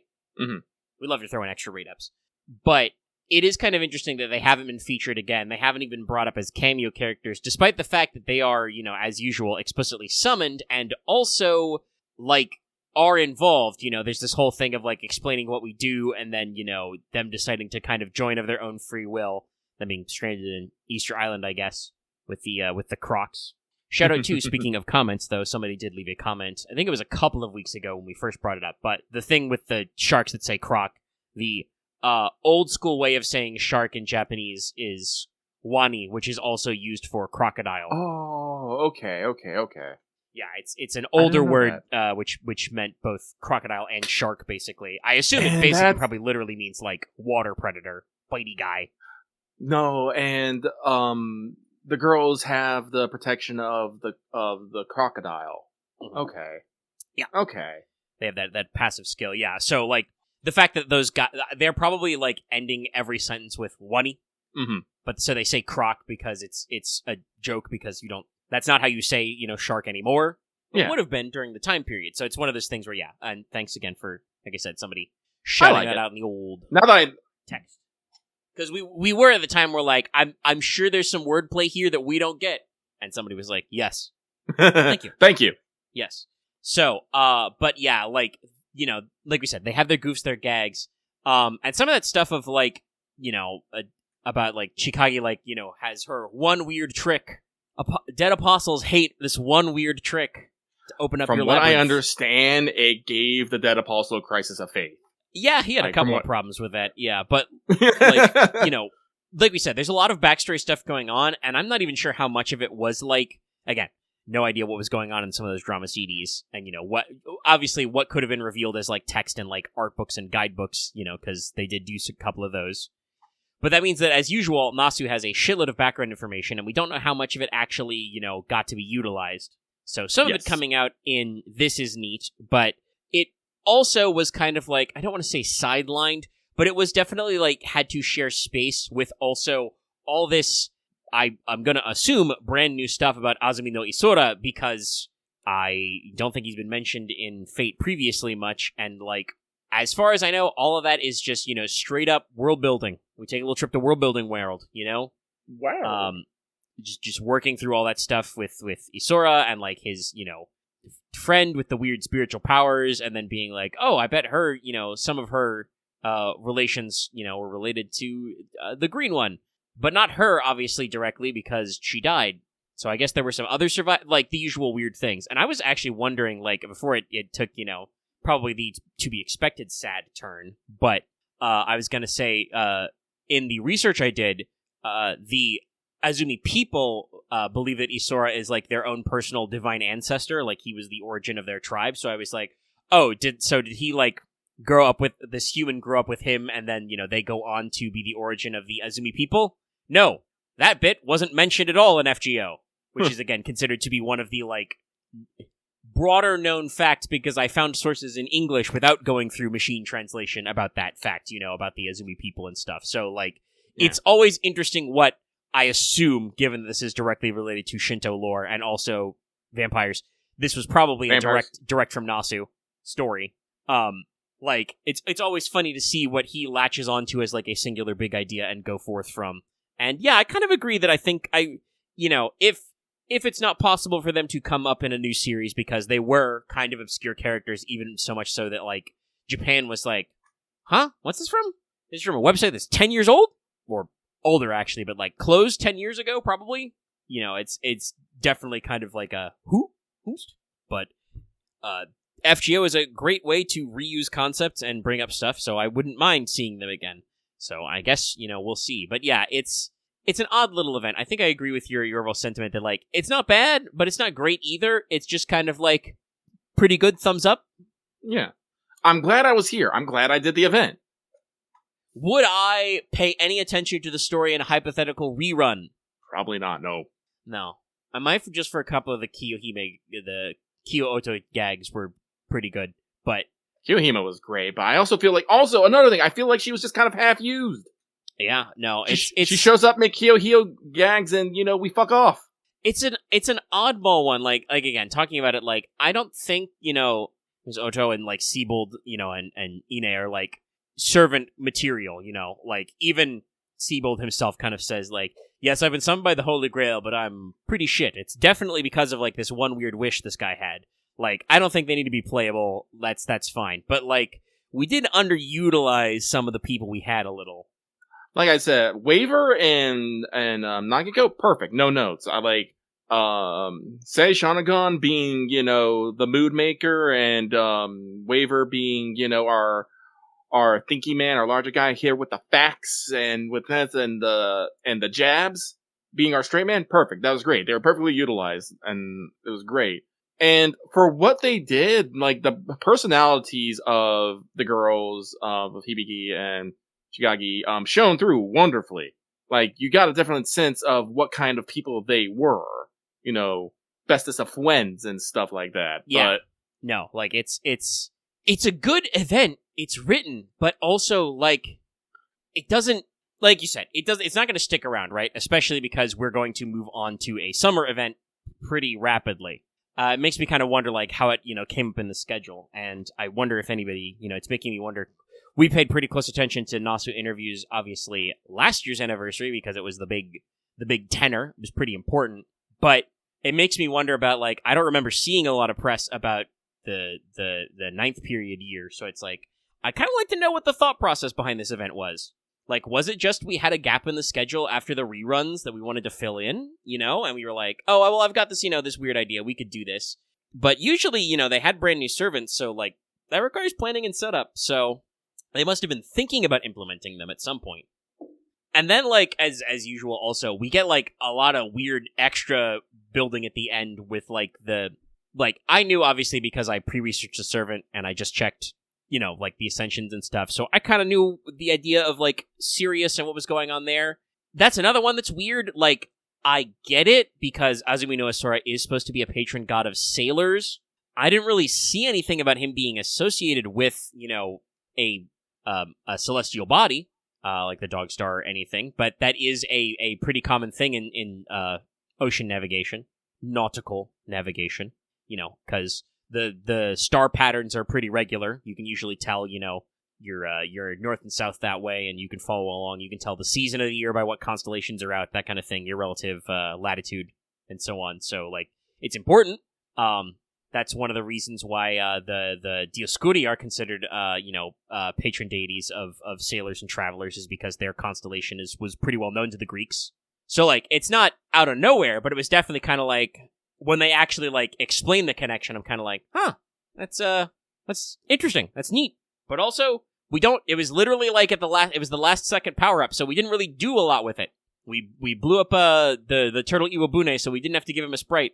So yeah, like I said, I had overall positive thoughts about the event, like Lucky did, but I don't know if we'll be talking about it, years from now.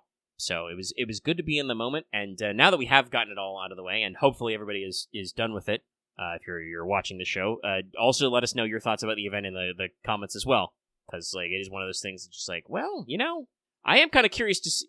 Not always do I ask other people, how they're feeling, but sometimes you do got to double check your feelings, and I'm kind of like, it was good, but, like, sorry, we're repeating ourselves a lot. It's the sleepy boy nature of the episode, but it's that thing, like, where you said, where it's like, it was good, it wasn't bad. Am I going to think about it, after we're done with this? No, and I'm like, no, you said it pretty good there. That's kind of how I feel. I haven't thought about the event story, like, basically at all because I had wrapped it by we recorded. Since we recorded last show to recording it now, other than that I knew, or I don't think I knew when I put the exclamation point in, but, like, I had assumed because you said you were going to catch up, that you'd caught up, and then you said earlier you got the grail, so of course you caught up. So it's like, that's the last time I thought about it. Mm-hmm. So, yeah.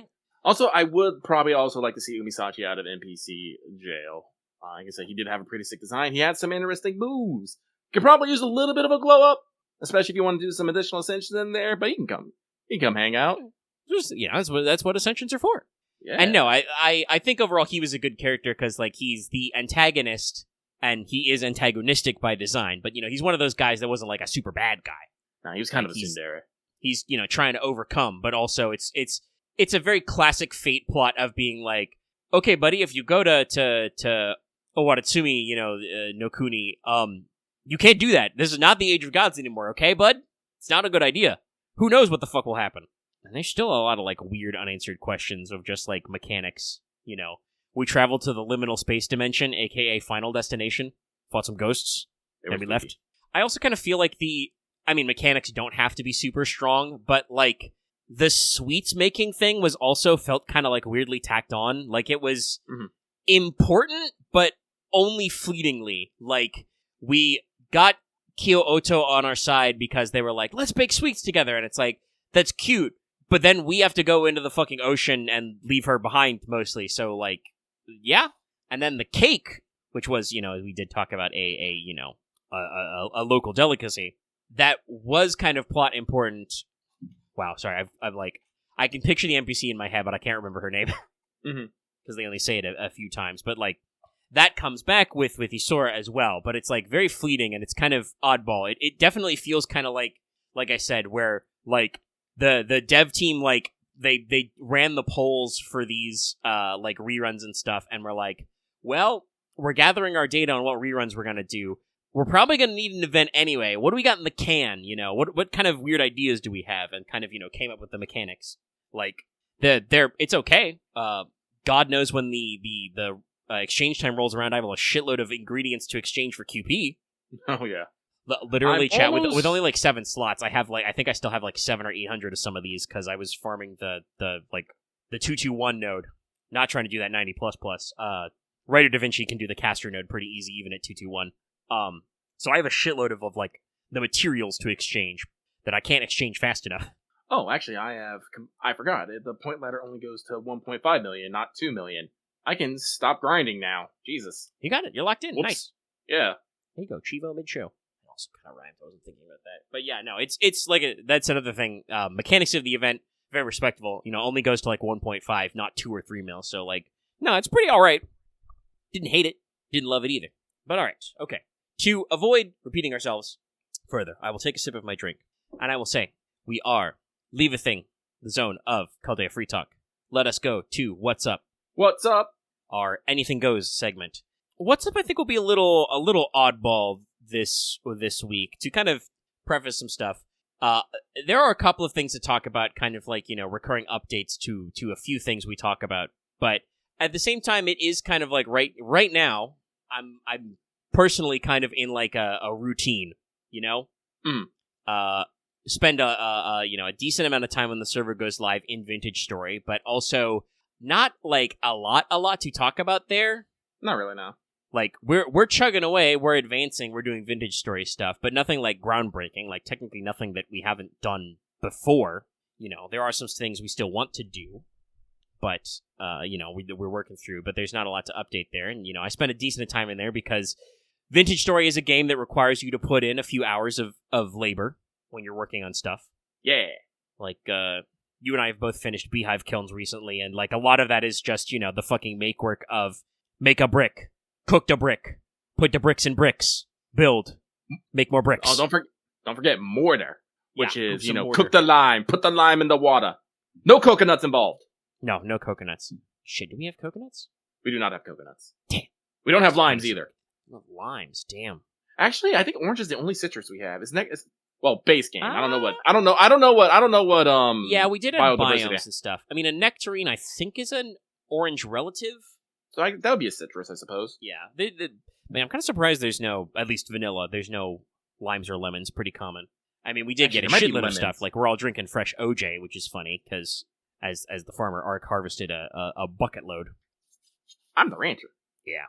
No, I have a dragon ranch. I just expanded the fucking field, so now they have more run things. I watch Murasaki, she's my purple storm reaver, by the way, going around slapping the shit out of fucking drifters that spawn inside. She do not give a fuck. I love it. I got a guard dragon. It's great. Oh, that's cool, actually. I didn't realize. Yeah, I know some of them are combato types, but that's neat. Yeah, I did a little today clearing back for my own Dragon Pen expansion, because, I have, Akane, my own Maple Wing riding dragon, fully kitted out. Don't know the name yet for my Limestone Coppertail male. Limey is not correct, so I'll have to think of my own. I wonder if there are any. No, I probably want to do a stone pun. We don't need to get too much into the limestone part of it. But like, he's in the pen I set up that's secured with like a roof and stuff to hatch the eggs, because we did have a little problem with that previously, with guys getting in. Oh, yep, fucking ow. So I'm in Vintage Story right now, and Did you get bit? Yeah, no, Botorn are attacking me. Murasaki don't care though. She hasn't got hit, so it's up to me. Yeah, apparently I got there, so annoying. Is it no? Ripped activity is only medium, and it's still nice. Botorn and stuff will vanish, with the morning's light, but still a pain. When it's not morning, they're out there shooting at you. Yeah, but. Like we said, there's it's cool, it's neat, there's stuff going on, but it's not necessarily like a big, long discussion topic. No, it's like, I have a pretty big estate, too. Actually, let me take a quick cut of it. That was another weird idea I had of, like, maybe doing some tour videos for shorts. I'd have to double check if I can set that up. Because that's, we've tried to stream Vintage Story before, but Vintage Story takes a lot of RAM, so OBS don't always like that, so I'd have to test capturing it, but Lucky has a very large space because he's getting all the dragons. I have not yet worked my maximal space, but we do have some neat builds to show off. Lucky's got 2 windmills. I technically have 2 windmill rotors. I decided to do the more demented thing and just build my pre-existing, already Insanity Tower higher. Built it like 10 more blocks up. So Put it got another windmill even on more- it. Sometimes Yeah. I think that thing is going to fucking take off like a biplane. That's why I have 2 brakes. Because I built a separate reinforced brake, and sometimes that's still not slow enough. So I put the old brake on it that I already built. And I alternate which brakes are engaged, because sometimes you have the brakes engaged and it's still smoking, but sometimes the wind power is low. But yeah, so like that's like a whole, weird mess in there, and I got a lot of storage and stuff. We love storage. It's so fun. Love sealing No, the jars. mods we So have cute. blush and bins and purple storage, all that, been really good. Yeah, the Actually, produce let me take a bins are screenshot. pretty good. The jars Take a screenshot. are great. Gonna Fuck them and Johns. No, that's not a good one. I'm trying to remember. Did I test? No, I don't remember about the Demijohns. I know I fucked with them before in like V3, but I don't remember how they worked then. But yeah, they're not great. But they work as like half barrels, I guess. Basically. As like pure liquid storage. But yeah, no, like we've got the jars. I'm already thinking I'm gonna have to, over the maybe in the winter months when it's too cold and dark to go out, start baking a lot of those peanuts. Now I could just fill every slot of a cook pot with peanuts and make hearty peanut stew, but that sounds not the greatest. I enjoy my role of feeding everyone so much. No, listen, and as the guy who like had to emergency feed the crew because the trading guild in V3 literally was starving at some points in the early phases, I'm like, no, I appreciate it. They give me all the stuff. I mean, unfortunately, like some of it's so fast that like even on my own, I can't chew through it enough to that it doesn't spoil. But at least it's multi-purpose. Yeah, like horse can eat the vegetables. Now I got to build some small cages and catch some chickens because something got into my chicken coop, which is very weird because that place was not entirely, but mostly fenced in. I had an extra layer of fences, so now there's just like fence on the bottom, fence on top, and there's an air gap to walk through. Oh, I just got some new chicks. I can send you over some of my generation 5s. Otherwise, they're gonna meet the cleaver. So If they're gonna get cleaved anyway, I'll take them. It's that, or I have to rustle the wild chickens that run around here that I still know. And then that means you're gonna have to go like from back to level 0. All the way to 0. No, the ones you gave me were already 2, so they were still skittish. But I literally don't know. Like they were apparently like dead so long that they carcasserized, so I can't check what killed them. There are some creatures in Vintage Story which can climb fences, especially with the mods that we have. So yeah, I'm hoping doubling you up never means know. that you can't climb over the fence because you'll bonk your head. And who knows? I do have a lamp in there, I think. I think I got a lantern in there. Actually, no, I had 2 toros on the fence previously, so it was definitely well lit in the coop. But we have had a couple of temporal storms where it was like just me on, or just like you and me. So I don't know. Maybe some greeble spawned in there. Maybe some guys got in there. I know orcs are hungry, goblins are hungry. So yeah, but. I mean, we'll probably do the archive soon, and, we know where the devastation is, and we have everybody's up to dragon mounts now, gang. It's pretty cool. It's pretty baller to see everybody wheeling through the sky. Like, recently, Yumi and Aaron all ganged up to hunt some evil dragons. yes, Not super successfully because their spawn rate's pretty fucked. Or their despawn rate, I should say, their degradation. But we did bully at least one. And it was pretty funny to see all the dragons floating around like a... Actually, I meant to make a helicopter gunner joke, like a killstreak pod. Because that's kind of what it felt like, but we got him. But yeah, we're vintage storying, and that takes up a decent amount of time. The other thing I do is that I'm still, usually I'll log into Space Marine 2 and check what like the daily stratagems are. Because I'm at least trying to like, level up all my classes to the prestige marker before they add a whole new one and some other stuff. And they did actually announce like some more upcoming news of a few things. Some new heroic weapons, which seem to be mostly Death Watch themed so far. most excellent. There's some interesting speculation because they also said that they're going to add they announced what a new weapon they're going to add. They're going to add the Absolver bolt pistols, which are used exclusively by chaplains and apothecaries. So that probably basically narrows down what the class will be. It will be either chaplain or apothecary. I'm thinking chaplain. That probably makes the most sense to actually get in those, because those guys do have their own unique cosmetics. There is a chaplain in the game, obviously. God, if his lines are him, that would be very funny. Ugh. Be a little weird. But yeah, they've got other stuff going on. And they did announce some new cosmetics and stuff. They're planning on apparently both a Deathwatch champion and a Space Wolf's champion, which will include a different look of the Storm Shield to be the round style, because apparently Space Wolf's got that. And they did say that they're planning on releasing with the current season pass, there will be a purely Raptors-based cosmetic pack, which is neat. But, yeah, like, I go in to check. But, you know, even though a new season started and I was pretty excited for it, there's been so much going on, I have not played a lot of Marathon. I like some of the new modes, like, I like what they did, but it's just like, you know, blocking in Marathon time is different when we got other stuff going on. And I've been playing some Outlaws, so we can check in on Star Wars Outlaws, Cam. I am slightly mad at Star Wars Outlaws right now. For reasons of Sabak. So I like Kessel Sabak. I am of the complete impression now that everyone cheats. And not cheats as in, you know, they use in-game cheats thing. No, like, actually the computer actually fucking just knows what's in your hands at all times. And will use shifts accordingly. I came to this conclusion because I'm playing a game on Tatooine. I'm in the fucking hut zone. There's a hut game. The hut game. And I have lost all my games because the characters have always pulled off a shit at literally the worst moment, and only if they knew what I had. So the way that Kessel Sabak works is basically you gotta try and get the lowest pair of numbers to win. That's how you get a Sabak. If you can get a 1 and what's known as the Psylop, which is basically a wild card, you basically win. Alright? One of the other fancy cards you can get is known as the Imposter, which you basically roll the dice and you get to pick, you get to assign, the Imposter a value, based on the dice you roll. If you're lucky, that means you can make a pair. It's not good as a Prime Sabak, but, you know, it'll get you the game. Twice I got kicked out because I had an Imposter in my hand, was about to do my turn, and the guy before me uses a shift that basically turns all imposters into 6s. He did this twice. And, he did this twice in a row. And then the time that I did not have the imposter in my hand, did a different shift in which he just taxed everybody. I'm like, that's fucking weird. Why would he change his behaviors? But I was able to defeat that guy. It took me a few tries. Oh my god, it took me a few tries, but I was able to get him down.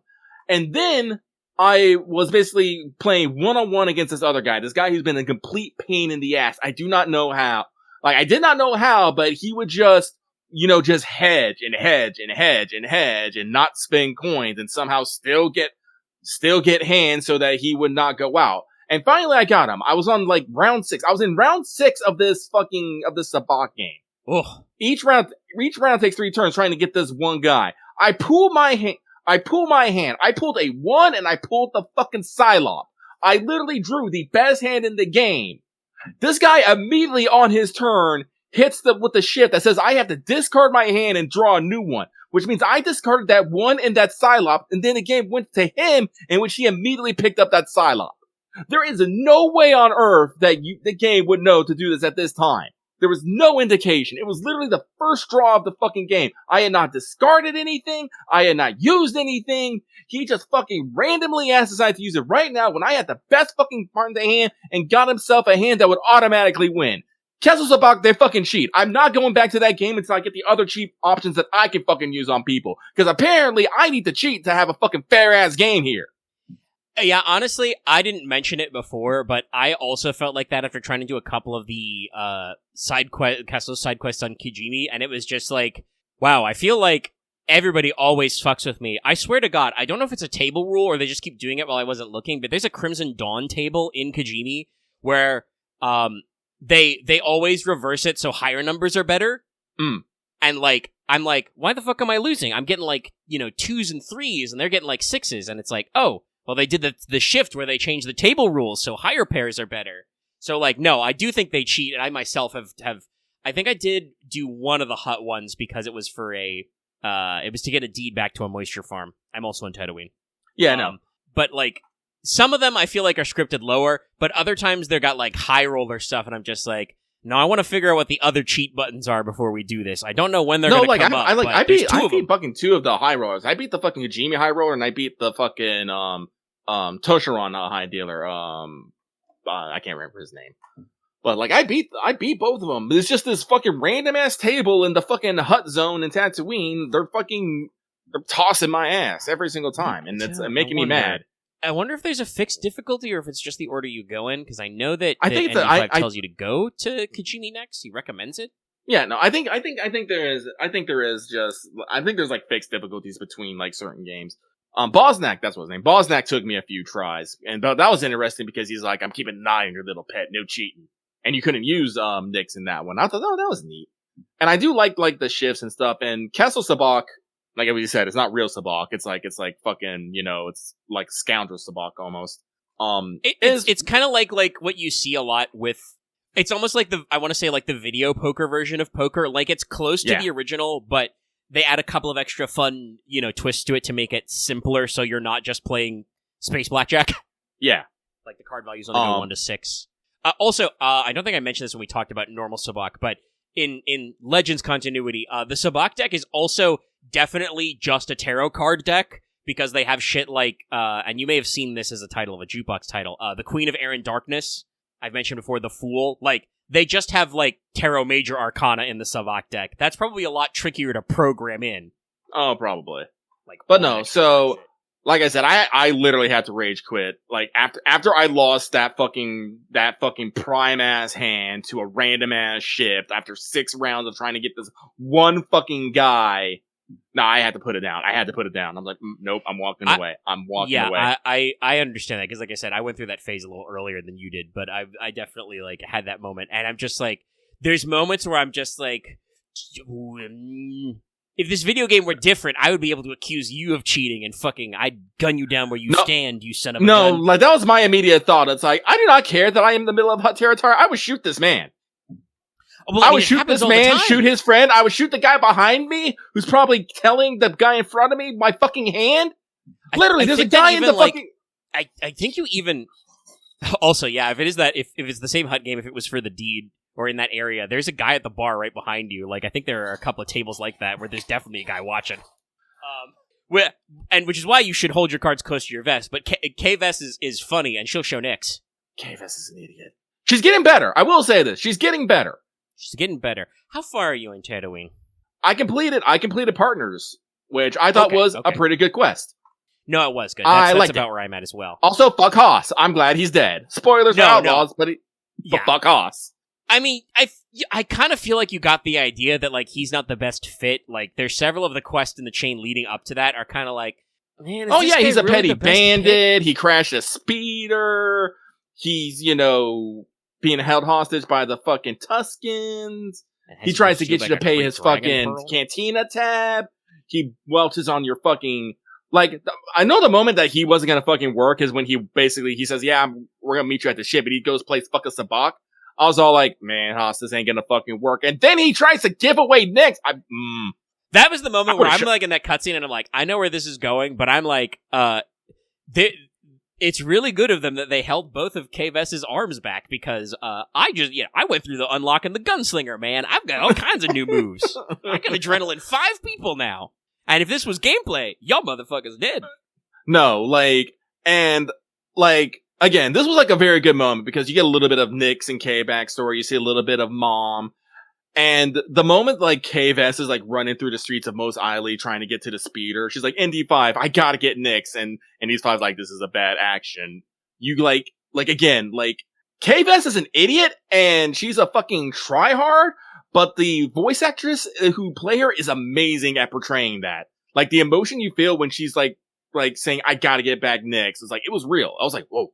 That's cool. And it works for the performance, because I feel like you can tell that ND could tell, because she's like, she at one point she kind of capitulates, she's like, I know it's a bad idea, but he's family. You wouldn't get it. And ND just kind of like has a long pregnant pause, and then like, shout out to his voice actor as well. He gets like a little husky for a droid, and he's just like, okay, there's a back entrance you're gonna need. No. Also, and shout out to my girl Ankh Ride or Die calling me in the middle. Like, that was programmed Radiant stuff. Like, they're gonna have these little dialogue options. She's just like, hey kid, I heard about Nyx. That's terrible.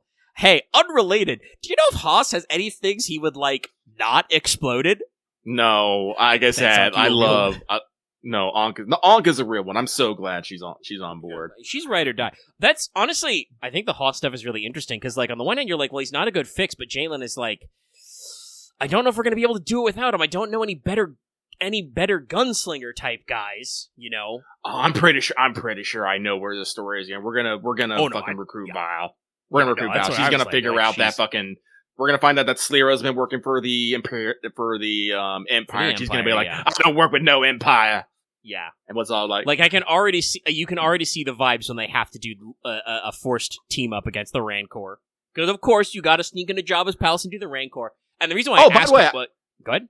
Oh, sorry. No, keep going. I think I know where this is going. I was gonna say that's the reason why I brought up where you were at on Tatooine, because that's a segment where you don't have Nyx, so you cannot do special Nyx moves, including Nyx's see people through walls shit. No, I actually got through that pretty stealthy, actually. No, it's definitely set up so that you can 100% stealth it. Yeah. Like, the guards take very obvious paths and stuff that if you just have and there's a lot of, like, there's also, like, alternate paths. Like, I remember, like, when you first get there's a lot of cliffs you can scramble around the side of. No, but also, the thing that I found amusing about this is we go to Jabba's palace, and we perfectly date this fucking scene as fucking Han Solo's and Carbonite hanging on the fucking wall, and I'm just like, oh, we're completely past fucking Empire Strikes Back. Holy shit. Well, honestly, it helps to set the tone and set you where you are in the series. Because on the one hand, it's like, well, so we know Jabba can't get his. He's riding high. But also, it kind of establishes us as in that darkest moment. But also, it's a good in-universe thing because it sells to KVS. Hey, this guy's not to be trifled with. No. I mean, I'm hoping... Well, I don't know. I'm hoping Jabba the Hutt doesn't welch on this deal. Because basically, he's basically like, hey... You just come up here and you rustled my jimmies. I didn't like that. You're going to do a job for me, and then I'll forgive you. I'm all like, please, Jabba, please just forgive me after this. Well, I think it's correct because Kay tries to angle for end payment for this job, and he's like, oh, I'll let you keep your weird little guy. That is the extent of the glorious Jabba's, generosity. And Kay's just like, good enough. Okay, let's go. Get me the fuck out of here. No. It's great. But no, like I said, the writing and pacing is really good, and it speaks a lot to Kay and Nyx's relationship, but also I think it does kind of give her an opportunity to mature a little and get better at reading people. Yeah. No, you definitely get the feeling that fucking Kay's become a little bit becoming a bit more wiser or sterner. She doesn't always talk. I remember, I don't know if you did this one, but back on Tasharon, you can go meet, well, no, it starts on Kajimi when Daka says, hey, I need you to get a fucking clam for me. And yeah, the you basically, mission, I did do that one. Yeah, and, you meet with the Imperial, and the Imperial's like, fucking bribe me, or I'm gonna put out a hunt on you. Now it's just all fucking do it. I'm gonna live, and all you're gonna have is a bunch of dead men. And Kay was pretty serious in that moment. She didn't freak out and stuff, and she just played it straight. I was like, ooh. Yeah, actually, I went for just go for it. Which I also think works to grow though, because Kay, if you go that way, Kay clearly does not like what the fuck just happened, and because she palms back one of the gems. Oh, she does that regardless. Okay, she does that regardless. Yeah. So, but even in the conversation, she's just like, whatever, take your money. I'm going. Some friend, Donka, and she's just like, I don't got friends. And then later you talk to her and she's like, hey, Kay, you tried to steal from me? That's not great. I don't like that. Don't do that. Here's another job, though. I played dumb. And I kept it and I sold that Joe for fucking 2K. No, it's a good one.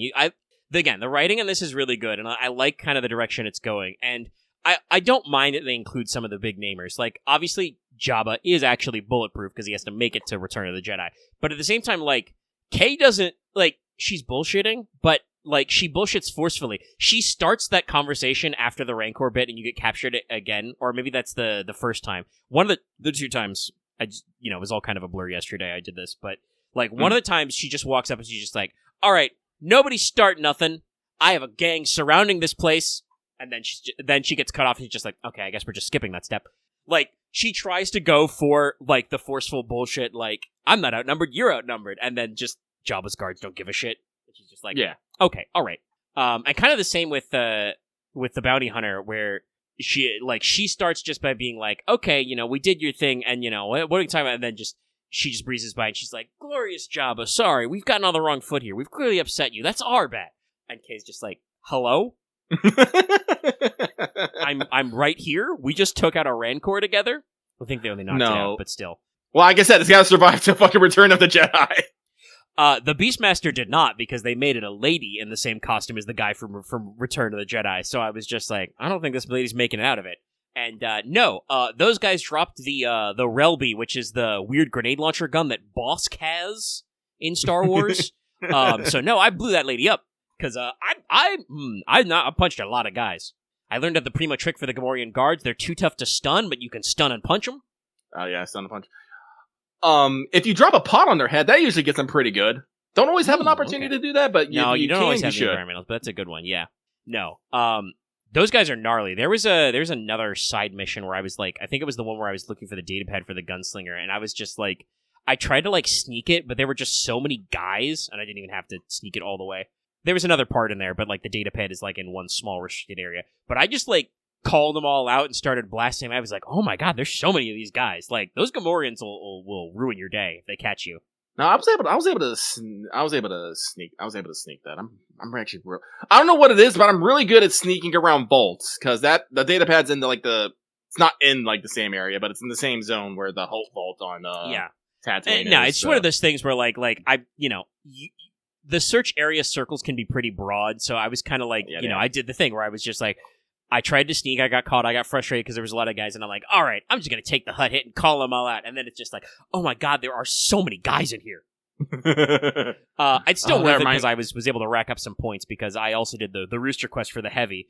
Sadly, can't keep guns permanently, but you can get a skill to keep more, and you do unlock new toys for K-Vest again, including, I was actually quite surprised that you can use the Z6. Apparently fucking Kay is fucking stronger than she looks. Just picks up the fucking minigun with a shield, goes to town. Rooster tells you how to brace yourself. No, like I said, I unlocked the gunslinger and that. I am a little miffed that I have to go, go fight Imperials like on a level 3 wanted and kill 5 dudes at 5 health in a row. By the way, you can't heal yourself like doing that mid. And I was like, It's a little spooky, scary, but there's another health power up in it, and the adrenaline stuff is pretty good. Like they are expanding your high noon meter. I do need to do more fast talk.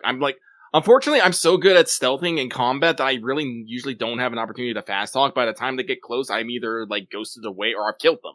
I'm just like, The thing I need to do right now is I need to work on my my sneak shot. I've like had that one unlocked forever, and it's like you got to like shoot guys while they're distracted. But usually distraction is you can do it for stun, but obviously you can't stun all the time. But I need to catch up on a couple because it's like usually distraction is my lead up for I'm gonna punch him. No, it's great. No, usually how I like take out. I knew this back from Toshara, but Kay's pretty good at punching dudes. Like I said, I talked about that. She could punch out stormtroopers in their fucking what kind of armor do they wear? I forgot. I can't remember, but just knocks out dudes. Plastoid, yeah. I think that's the right one. I think that's the set. But no, get him with the Outlaws is going good. I need to go find ships. I think I got a lead on a new expert, so I'm gonna go unlock that and see what that has. I think it was called like the Hot Fixer or something. Apparently there's someone who can install the turret on the Trailblazer. I'm all like, yes, give me the turret. I'm hoping that someone will man that. Like, if you're on Tatooine, you should, and you're, like, grounded, because guess what happens? Jabba's like, you're gonna do this job. You can't fucking leave. ND5 calls and is like, hey, while we're grounded, this might be some good time to do some ship upgrades. And Kay's all like, oh yeah, I want to install a turret. And he goes, and go to Mos Eisley. Look up a dude there. Yeah, I got that intel, but hadn't worked on it at all. I didn't realize it was an expert yet. Okay, that's neat. Yeah, it's like how they call it expert intel. So that's why. I hadn't checked my map, and I'm not, because I already snuck in and stole a couple of things from that fortress that we're going to. I'm not ecstatic about going back there because that place kind of sucks. Oh, great! I haven't actually gone there. I was actually fucking with Bestine and other places. No, Bestine's fun. The fort it's pretty big. There are some one-way enemy-only doors. Enemies will come out of them if you get an alert, but you can't go inside. And there are ATSTs patrolling inside the compound. Cool. So like I said, I'm not pleased as punch to have to go back there, but there are a couple of things I can steal there still. Honestly, I'll probably go there just so I can steal stuff and not have to worry about it when I'm actually doing the mission. I do appreciate that the game's pretty good about letting you go to places and getting stuff done off the checklist before you go there. So I appreciate that. But like I said, I'll probably be putting in some Outlaws time later now that I've cooled off. Like I said, I'm not going back to Sabak until I discover some cheats that I feel like can actually level this goddamn playing field. But there's still a lot of other plenty things to do. Yeah. things. Shifts. That's But I'll use this as a lead in to talk about the other thing. I have decided that I am going to run an Edge of the Empire game. Actually, it was actually fun. I was like, it was just one of those, 11 p.m. things. I'm all like, I just think about it, like, I'm gonna do it. And I decided to do something a little funny. You can actually did you know you can actually find Star Wars text scroll generators out there on the internet? It's not one of those things that you think about, but they exist. You can make your own little, like, Star Wars intro. Let me see if I can find the one I made here. Yeah, here it is. Let me post it to y'all patrons out here, so it's just so you can see. But, blammo. Yeah, just click it. It does have sound, so I will warn you. Yes, I have observed already. But yeah, no, I basically, workshopped, a campaign. It is, of course, heavily inspired by Star Wars Outlaw, and it is going to be an Edge of the Empire series. Working title right now is, Fate Favors Fortune. I'm good at many things. Writing titles is, not one of them. For the listeners out there, I will read out what my title scroll says. It's all like, Star Wars, an Edge of the Empire series, Fate Favors Fortune. The Jedi have been defeated, and the Republic is no more. As the sinister Emperor Palpatine strengthens his power with the new galactic empire, many worlds have fallen to darkness, with crime and corruption on the rise. The mid and core worlds are under a tyrannical grip, sending untold numbers fleeing to the outer rim to hide and make new lives for themselves. But several crime syndicates only see this as an opportunity for profit. As the galaxy takes a dark turn, hope is a valuable resource no one can find or afford. On one prison escort ship, though, a group of unlucky outlaws may have the chance to discover a treasure worth more than just a new lease on life. And then ignore the down scroll to the fucking incomplete Death Star. They didn't let me change the fucking background, so whatever. So, yeah, no, basically the concept that I have is basically we're gonna throw everyone onto a prison ship. We're gonna make them all victims of circumstance and make them go on a grand adventure across the galaxy to track down a fabled and treasure of the Trade Federation left over from the Clone Wars. I am currently working out... excuse me. I'm currently working out all the details, but this is one of those things that I have told the guys, like, do not expect this anytime soon. We have several games that we want to play and are playing, and I am going to be taking my time on getting this right. I've talked about this before, but I am a fan of... In games, I am a fan of two things in particular. I'm a fan of the narrative, and I'm a fan of consequences. Now that I go along. Sorry, I was taking a drip there because apparently I've been talking a lot here. It happens. It does. But, when I speak of the narrative, I'm talking about the overlying plot structure. And basically, I want players to go to these places and experience, almost, I want to say, cinematic cutscenes, but in the tabletop form. Not quite.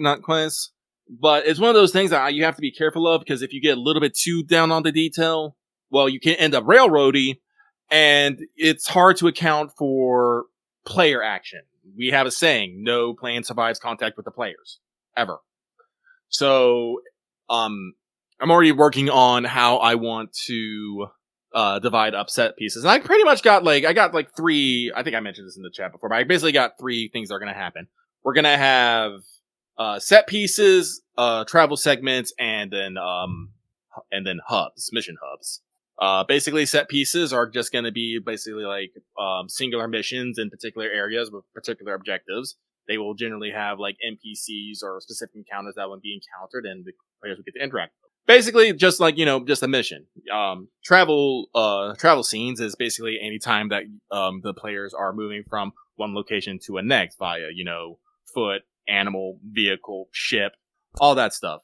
Basically, this is kind of a thing where we can have, maybe do some random encounters and whatnot, something to break up monotony, something to give the players something a little bit extra.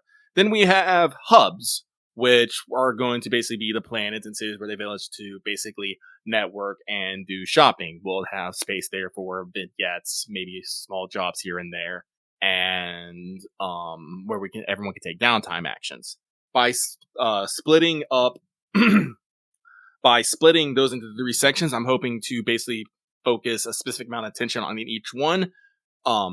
Basically, missions will have the most narrative weight for me, the GM, to influence things. Like I said, like some things will be pre-planned and whatnot.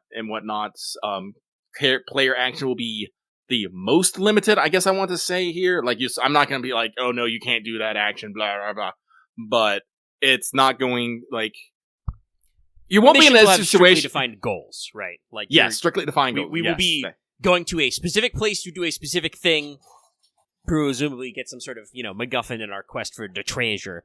But yeah, the treasure. Like, those are pretty locked in. Kind of similar to, probably not exactly the same, but we have been playing Deathwatch, which has an explicit mission-based structure, so it'll probably be kind of similar to that in some respects, where it's just like, nope, you guys have your objectives. Some of these you absolutely have to do. Some of these you can technically skip if you want, but you probably won't because you guys want to have fun. We want to have fun.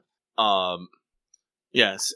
And I don't know if I said this, but XP is not going to be session-based, it's going to be mission-based. So I'm hoping this will help curtail, faffing about, for the most part, and try to avoid having the 3-hour session of shopping. I feel like people would not want to, You're giving me great pains.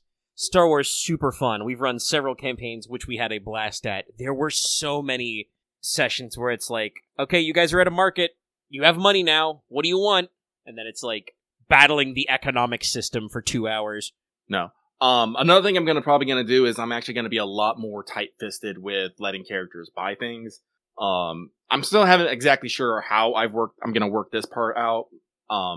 Because while Star Wars has the rarity system and the restricted tech, those are just obstacles to players.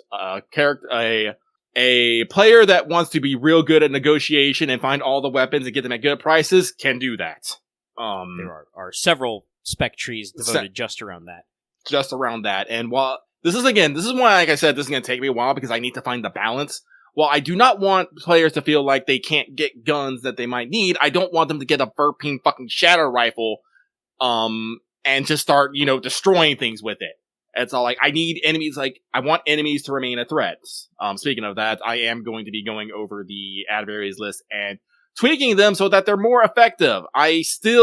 Every time we get into a colony with a minion group, and it's all like, do they have fucking cool or vigilance? Neither? Well, I guess they're rolling 3 green dice for initiative. I'm just like, oh my god. And that goes right back to the thing you just talked about, which is like, hey, if you want to be good at initiative, it's real easy. Mm-hmm. Buy 2 vigilance for your 2 willpower. Yes, it will be expensive, but hey, you're rolling 2 yellow dice. You're good. You're Gucci. You're good. You're Gucci. Like I said, it's not going to be all enemies. There are going to be just mooks, but stormtroopers are supposed to be fucking scary. They're not scary in fucking the FFG game. They're really not.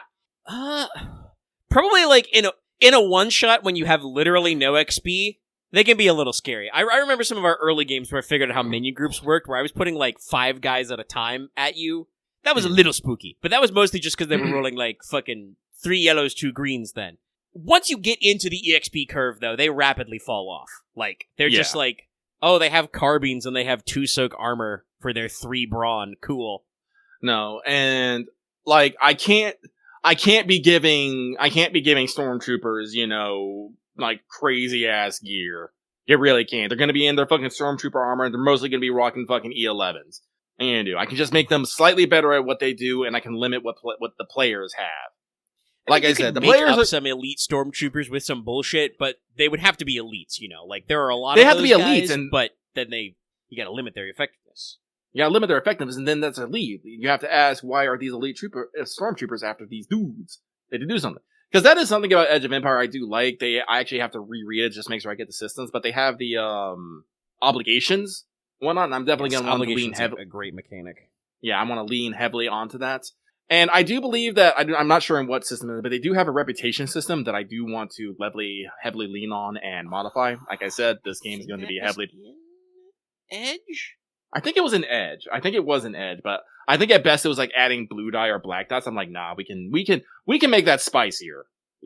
Having because again, the third section we were talking about, mission hubs, while, XP will be, strictly mission based and what the first ones. If the guys want to go pull off a shirt John to get some credits or maybe get a favor or get a specific piece of gear, it's that's going to be complete faff around time. That's going to be your, you're going to sit down and grind to get some credits to get something cool so you can maybe do the mission better. or maybe you can like do a mission to pull a favors for something for a mission. Like the mission hub is so that you can prepare the mission hub is so that you can prepare for the next set piece better, whether that's getting credits for new weapons. The preps for the heist. Yes, for the heist. If you ever watched an Ocean's movie, you know they always got to do a couple of small scams to set up the big scam. Yes, and so like get all that. But again, like I said, I want to find the balance of like because I don't want to like have like a fucking scale of 1 to like 100 and meticulously note every single thing that the PCs do, but I don't want to don't want to just be like, they're like you now. Free credits, here you go. I'm trying to think, is it a it might have been a 1, like a 0 to 100 or a negative score, or it might have just been like a simple thing. I would also have to reread. It's been many years since I've utilized the rules in their fullest. No, like I said, so I'm going to be looking at it. I think the reputation system went as far as, like, I think it was 3 stages either way. You had neutral and then, 3 up, 3 down, and it was, like, at most it was, like, 3 blacks or 3 blues. Yeah. Which, honestly, in my opinion, that's not really impactful. It's pretty simplistic. Like, again, if you're early, the 1 black for, like, a bad rep is a good way to, like, say players can't, like, if as the GM, you start the group out on the shit list with somebody, starting them with like 1 or 2 blacks in all their social checks, that will keep your party face from just schmoozing over everybody, right? Right. But once you start getting into the EXP curve, if you're giving out meaningful amounts of EXP, like EXP that actually gets you things, then you're going to start rapidly moving away from that if you want to focus in. And like, oh my god, ugh. Sorry, we played a lot of Star Wars. There's like 100 episodes of Clone Wars on the channel, and we've played, dozens of sessions and other brews before that even. Like, oh man, so many fucking times we go, alright, I'm adding 5 blue die to this check. What do they do? Bupkis, advantage? Bupkis? I whiffed on all the blue dice. And it's just like, oh my god. So like, a blue is supposed to be pretty impactful, and like, they are generally positive. But there's still always that one fucking blank face. No, so, like I said, I also am going to be putting in a lot more character creation restrictions in there, just because, like I said, there's a particular vibe I want for the game, and if everyone's trying to do some weird-ass one thing, it's not going to work. Like I said, this is Edge of the Empire game, so you're not Rebellion, and you're not Jedi. I might allow it's pretty solid. I might allow yeah. I might allow a Force sensitive, but I've already thought about it. Every time you use some sort of Force power, a bounty goes on your head, and it's only going to go up. This is, just after the fall of the Republic. You guys, Force sensitives and rumors of them are hot. Yeah, so if you want to, there are some. Sorry, to flesh out the thought I had, just locking it to Edge of the Empire, that's a pretty good way to stay on theme. Obviously there are stronger talent stacks you can get by multi-specking, but keeping it just to the careers and specializations in Edge of the Empire is a pretty solid way to keep everybody on par. There are some universal specs that they did put out later in the line to kind of were explicitly designed to be multi-class, but some of those won't work. For instance, the ones from the Rebels campaign guide, that's for late Dark Age. That's like, the 5 years before Battle of Yavin. Also, it occurs to me that the Galactic Empire only lasted for like 20 years, and that's wild to me. I think with Endor, it's like 25, but yeah, it's not super long. It's another one of those weird things where, like, in order to set up the First Order, the Disney continuity has them collapse a lot faster. There's like a loose phase, but they go away pretty rapidly. In the old Legends continuity, the Empire sticks around for they, after Endor, they send up a big message. It's like, the Emperor is dead, the Empire is over, we are the New Republic now, we're coming. They spend like another, I want to say 4 or 5 years campaigning up the galactic trade routes to take Coruscant. And then the New Republic probably spends another 10 or 15 years fighting the Imperial remnants and slowly beating them back. With, of course, the expected Warlord period after, where, everybody with a single Star Destroyer and a forward operating base and a black budget goes, okay, well, the Emperor's dead, so no more infinite money for me. However, none of these bumpkins have a capital ship, so I'm pretty cool. Yeah. Like, that's obviously, it's me, so, you probably should have expected this, but that arc I've described is basically the arc of the first 2 trilogies of the X-Wing novels. The original X-Wing novel series is the long, slow campaign to Coruscant, which takes, 2.5 books to do. And even then, spoilers for, like, a 20-year-old book series. Actually, older now. It's 2026. It's probably like a 30-year-old book series. I think it was the mid-90s. But, like, they only take Coruscant easily in that run because, Isan Assard, Iceheart, the director of Imperial Intelligence, has a fucking weirdo whack job plan of, like, mixture of, like, her deep state brainwashing stuff and biological weapons to, like, basically turn Coruscant into a poison pill. And then after her sneaky plans don't fail, she flies her parked Superstar Destroyer out of Coruscant and escapes. By the way, in Legends, just to say it's not all sunshine and roses, canonically, the Emperor hid an entire Superstar Destroyer under several districts of Coruscant and just used the Force to wipe everybody's memories, probably. Or he assassinated everybody who knew, both of which, very big scale, because Superstar Destroyers are like 9 kilometers long.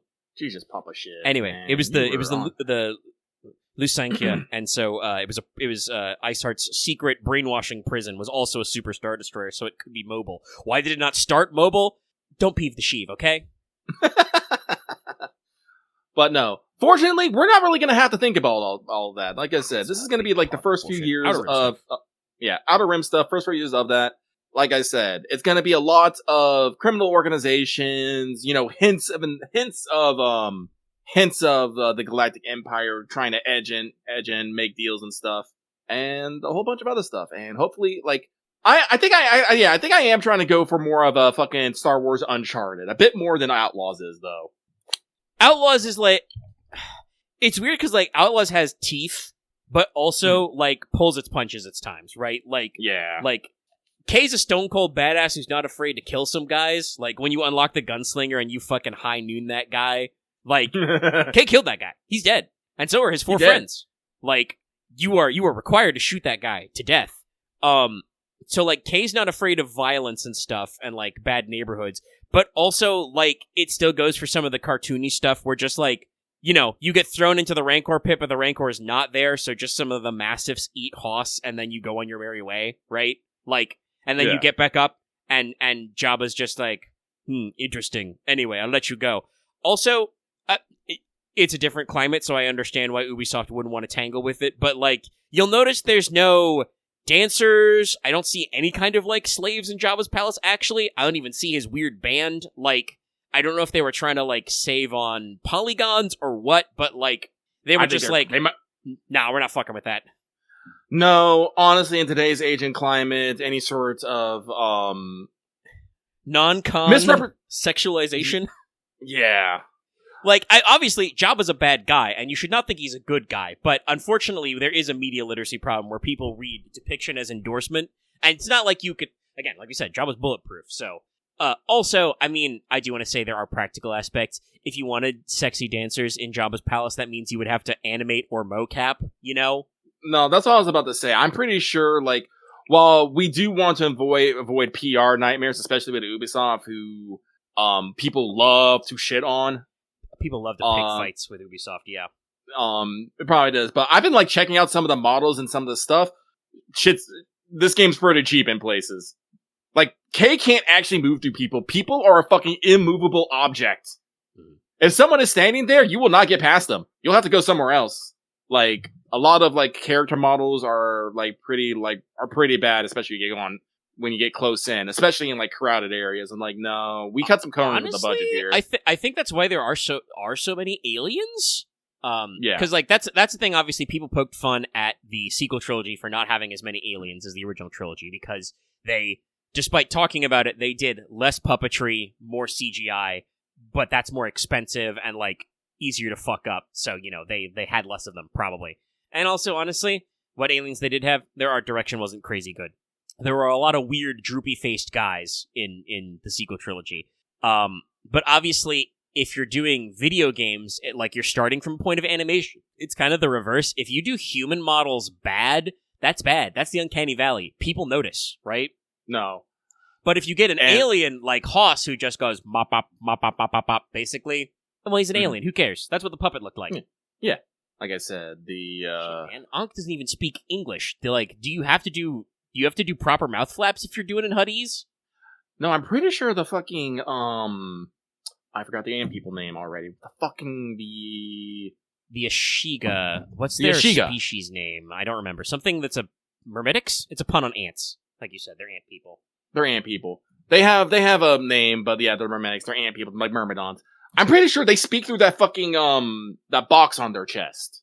I think they normally just sound in clicks. Yeah. They're cool though. I love them. Actually, I think they were just in the background of the sequel trilogy, but that is actually the chitin over the face is a sequel trilogy design because it's really easier to pull off. Yeah, I believe so. I think I saw them in like a visual dictionary for like Last Jedi or Rise of Skywalker. They're a background race that again they didn't really do anything with, but they had a couple of designs that worked. But yeah, bringing them back on Kajimi is like nice. No, it's good. I like them. But yeah, no, like Ubisoft did not like. I think they went for a lot of style and flair and Star Wars magic to cover up a lot of the things, and it kind of works. But when you notice it, well, that's you. You've removed the fucking scales from your eyes. You can't unsee it. Yeah.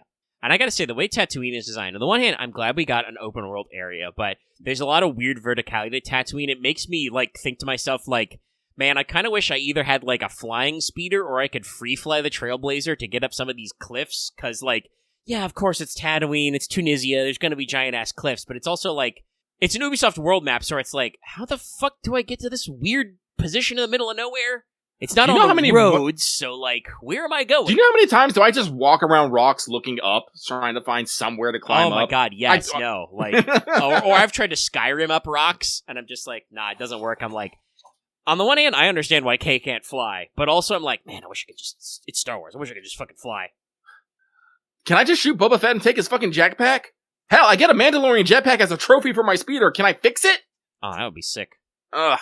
But yeah, no. Like, it's a solid video game, but you can see where they cut the corners, No, but like I said, the Star Wars game will happen probably at the earliest sometime next year. I gotta actually sit down and do writing so I can keep my eyes on that. I've already, like I said, I already almost have, like, the prison segment planned out in my head, but there's a difference between, having it in my head and, well, not prison segment, prison ship segment. Yeah. In my head and having it, on paper. Like, first off, I gotta figure out what ship can be used as a fucking prisoner a large ship that can be used for prisoner transport. Well, see, this is the interesting thing. Mm-hmm.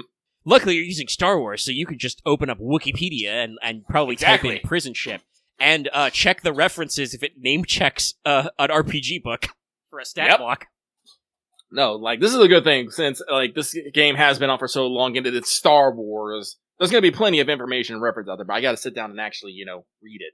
And you gotta find it. Like, that's the thing for, like, Deathwatch. Like, doing the mission-based stuff has been a lot easier to just, like, have a loosey-goosey idea and commit it to paper, but you still have to, like you said, commit it to paper. Like, I'm still not done writing the 8th and final mission. I've got all the objectives outlined. I know what the plan is, but that's like, I gotta be like, okay, they gotta go here. The Battle Brothers get this, and now they gotta pick which one of these things they're doing, And then it's like, and these guys need stat blocks. But picking things to involve in these scenarios is, like, easy. Even if they don't have direct stats to the RPG, I can be like, okay, Gene Stealer cult. They're a faction on the tabletop. What are their war game units? What weird little guys do they have? Guy with three arms and 2 revolvers? Sure. Weird guy. But, like, yeah, no, the definitely the Star Wars and the RPG was, like, very bigly, like, very fleshed out during the FFG years. Edge hasn't done anything with it yet, but, like, they're reprinting the books at least, so they've got a very, very cohesive line. So you can do a lot. We've been banting around, like, loose character concepts because you said not to, like, overcommit, so... Well, yeah, I don't want people to come out with a, like, because, again, this is me, exerting direct control, but, like I said, I do need the characters to have involve a particular vibe. Like, you can't just have any Joe Snow. You're stuck on a prison ship, and you have to be willing to risk everything you want for a phantom treasure. That's just not anybody. So... No, I think I don't know, like, the exact stats I'm gonna do, but I think I have the character brew and backstory in mind. I'm not going to really necessarily limit like alien types because like that's just a species, but the character overall needs to. No, I think I've talked about this. I think I might end up token human, but we'll see. Mm-hmm. I like gunslinger for like I've always liked two gun Andy, smuggler from like Tor, but we might have enough bruisers. And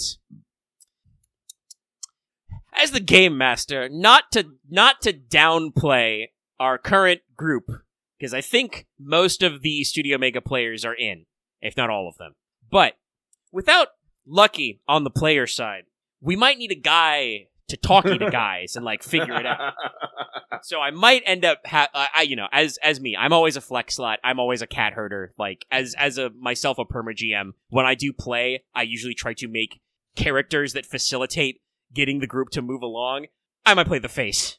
Maybe I'll just be Space Danny Ocean, be a con man who's obviously would be willing to risk it all for treasure because he's probably flat broke in prison. Mm-hmm. No place to go back to. Like I said, well, no one's gonna have to worry about fucking starting equipment or credits. You're on a prison ship. You got nothing. Your credits are in your bank account that you have to get to fucking access point to reach. So it's gonna be a lot. And luckily, that's actually a thing that I think we talked about with Genesis as the generic version. Like giving you a little starting equipment package for your career was pretty good because the way Star Wars starts you off with is just like if you spend some EXP or you spend some obligation, you have a little bit of starting money to get gear. Otherwise, I think you just have 1D100 credits in your pocket. It's a little weird, luck. Yeah.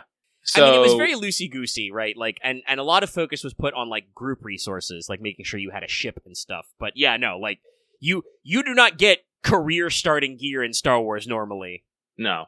So, like I said, the prison... Like I said, you're not going to be on that prison ship for long. Things are going to happen. You'll have a chance to get some quick and easy guns and equipment along the way, but it's one of those things of like, don't worry about it. You will find exactly what you need to do your job along the way. What if all I need is a winning smile and a deep V neckline?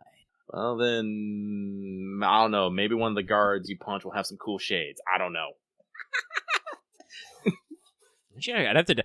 That's another thing. Is like obviously and having been on the other side of it, I can appreciate limiting the equipment list. That was something that was always tricky to figure out when you guys would be like, okay, we're having a shopping episode. Hold on, I remember this one thing from this one place. It would be really nice for my job. It's like rarity, blah blah blah. Can I get that? And I'm like, can you get that? What are the fucking modifiers again? Honestly, if it's something weird and crazy, I'm just gonna go no. Smart. It's weird and crazy. You're not going to find it on this fucking backwater planet. Honestly, I obviously, like you said, the difficulty modifiers are supposed to do that. Like, your odds of beating 5 purple dice for 10 are tough. 10 plus is, impossible. Yeah. Gotta spend on the same class, if we're, on some place like Nar Shaddaa, where all sorts of shit, I'll be like, fine, roll. But it's gonna be, shopping. I feel like the system could have benefited from, and it might have some advice in economics of just your game master of rarity just being I don't know, just say if it's there. Yeah, it's because this is one of the things that the repetition is the better repetition you have in the group, the more available access to wares they may have, such as guns and armor, medical, drugs, stems, vehicles, and whatnot. Not vehicles. There will be a party ship actually. I don't know if I should let you guys pick or I should pick yourself. Like I said, that's the part I haven't reached yet. But, like I said, there's going to be the party ship. But, well, again, like I said, I have a lot of things to think about. I haven't committed it all to paper. Yeah. So... It's a work in process. Working on campaigns is tricky, and sometimes you got a lot of loosey-goosey stuff. Honestly, you talking about, the static structure of, I've got these ideas, missions, big set pieces, hubs, etc., as maybe go, it's not a perfect fit, so I can't just steal it. But I'm man, when we get back to Rain, I need to think about how this shit's organized. I would love more clearly delineated, okay, this is micro time. I'm expecting you to do these things. And, we kind of did that a little, but it's Rain's a great game. But it's an open world fucking noble houses game where just, so much shit can get lost in the rain. Well, yeah, that's one of the reasons why I want to properly compartmentalize these things. Because when you properly compartmentalize into one of the things, you can always set up an outline for each one and then develop it from there. It will basically smooth out your work process, and make it easier for you to write and organize. Which is what I'm trying to do. Basically, if I can set up all right, and this kind of set piece things happen, so this is what I need to write for. It will be different from if I'm doing this one. So I don't have to, I won't bog myself down with like trying to come up with all these other angles. That's my hope, like I said, I haven't actually like tested this theory of this like the system of mine. I'm literally coming up with it to write this game because like I said, I think this is the third time I've said this. This is heavily cribbling from Star Wars Outlaw, which kind of has the same thing. You have your missions in which usually Kay does like a big job and stuff. It's usually cinematic, has dialogue and whatnot. You usually have travel segments where you're either flying somewhere or speedering somewhere or even running somewhere sometimes, which can have random events happen. And then you have all your hubs in which you can find missions, side objectives, do little hustles and whatnot. I'm like, no, this is like, if I break it down into that, no, I think I can get the structure of how to wrangle players pretty good. Because ultimately, like, this is a little, like, unkind to me. Ultimately, this is about how well I'm going to be able to wrangle the players into doing the stuff that I want, doing the stuff I want without, handcuffing them to a fucking gonk and making them walk behind me. So yes, usually, obviously, if you have cool set pieces, I've noticed, technically, like, tertiary objectives and shit are optional in Deathwatch. But usually you guys are like, but there's a thing there. I want to poke it. I want to see what that thing is. No. Like I said, the object is not to stop players from being players, but to stop players from, oh god, how do I want to say this? As a player yourself, I think you can be mean. Wasting time. Faffing. Wasting time, yes. Wasting time and energy, like that's a thing that happens. You burn time and energy on something that, did it actually matter that much? No. So I'm hoping to streamline by placing in restrictions and streamlining the objectives and stuff. I'm hoping to make a more streamlined cinematic experience that will still allow for player freedom, but won't let us skitter off, into the unknown regions. Literally. But I think that's all I have to say about Star Wars. Probably won't be giving you like updates too much, but I'll let you know how things are going as they come. I gotta say, that's like too possibly to segue if we want to talk about Deathwatch this week. That is kind of like a thing I noticed about when I talked about like how easy it felt to sit down and write and outline Deathwatch ideas. Like, and somebody in our patron chat said earlier, restrictions can breed creativity. That's kind of the thing, right? Is you want players to focus on specific structures so that they can do cool playery things, but don't worry or waste effort on things that aren't as dramatic or impactful, and that maybe as the game master, you don't care as much about. No. You don't care what kind of gun we have, or if we have, the thing that gives you 1 blue on the checks where you flip guys upside down. Sorry, I had to go with a silly check. I'm sure there is. I think there are. Actually, no. Unarmored attacks always have knockdowns, so you can't always just grapple people, kind of. But like when we started setting up for Deathwatch and then moved into Deathwatch, right? Like doing a mission-based structure with Jedi flip, ship flip, do barrel roll. Actually, I think the talent is snap roll in Star Wars, and then there's also one of the. I don't think it's anywhere but the pilot spec trees in Age of Rebellion, unfortunately. But one of them is you get to do the K turn, the Kritigan turn. Oh, I did want to say this. As always, I as a game master will be up for bargaining and deals. So if people want to get some special thing out of them, about they can talk to me for it. But it's going to be one of those things that you got to talk to the GM. You got to get the GM okay. You got to ask about your stuff. Yeah. You can't just. I am probably going to destroy Dallas a few times and be like, Dallas, you just can't pick these things. You can't. Yeah. I mean, we similar idea with Dallas where he was homebrewing a chapter for Deathwatch and like kind of talked to me. I threw a couple things out for him and he settled on he'd like to be like, I think the easiest is, just we'll do this with Salamander. And I'm like, nah, that's pretty all right. That kind of conforms to what I was doing before of basically like successor chapters. But it does mean he has some fun stuff, but he has also cut himself off of some other stuff. Remember that conversation about being like, picking up Blade Master and being like, oh, that's usually pretty late for Assault, and saying, yeah, he swapped that with one of his things in Salamanders. But the reverse is that he no longer has the ability to just buy good reputation, because that's how good boys the Salamanders are. They can just take Peer and good reputation in their chapter block for free at XP level 0. Some of those chapter-specific advances are very wacky. But yeah, you gotta negotiate a little. It is important. Mm-hmm.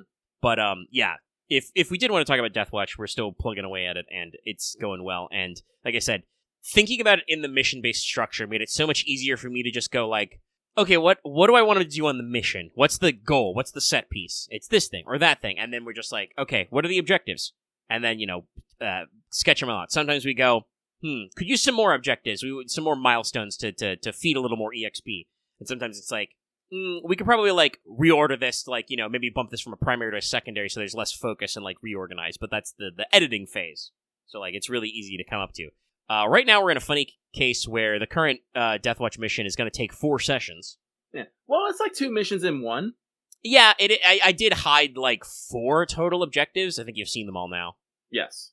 So that is recommended in the book. There's actually a table. I haven't ever rolled on the chart. I've just picked the complication, but there's a D10 table of like mission complications. One of which is like something changes, or like secret objectives, basically like where like halfway through you realize that it changes.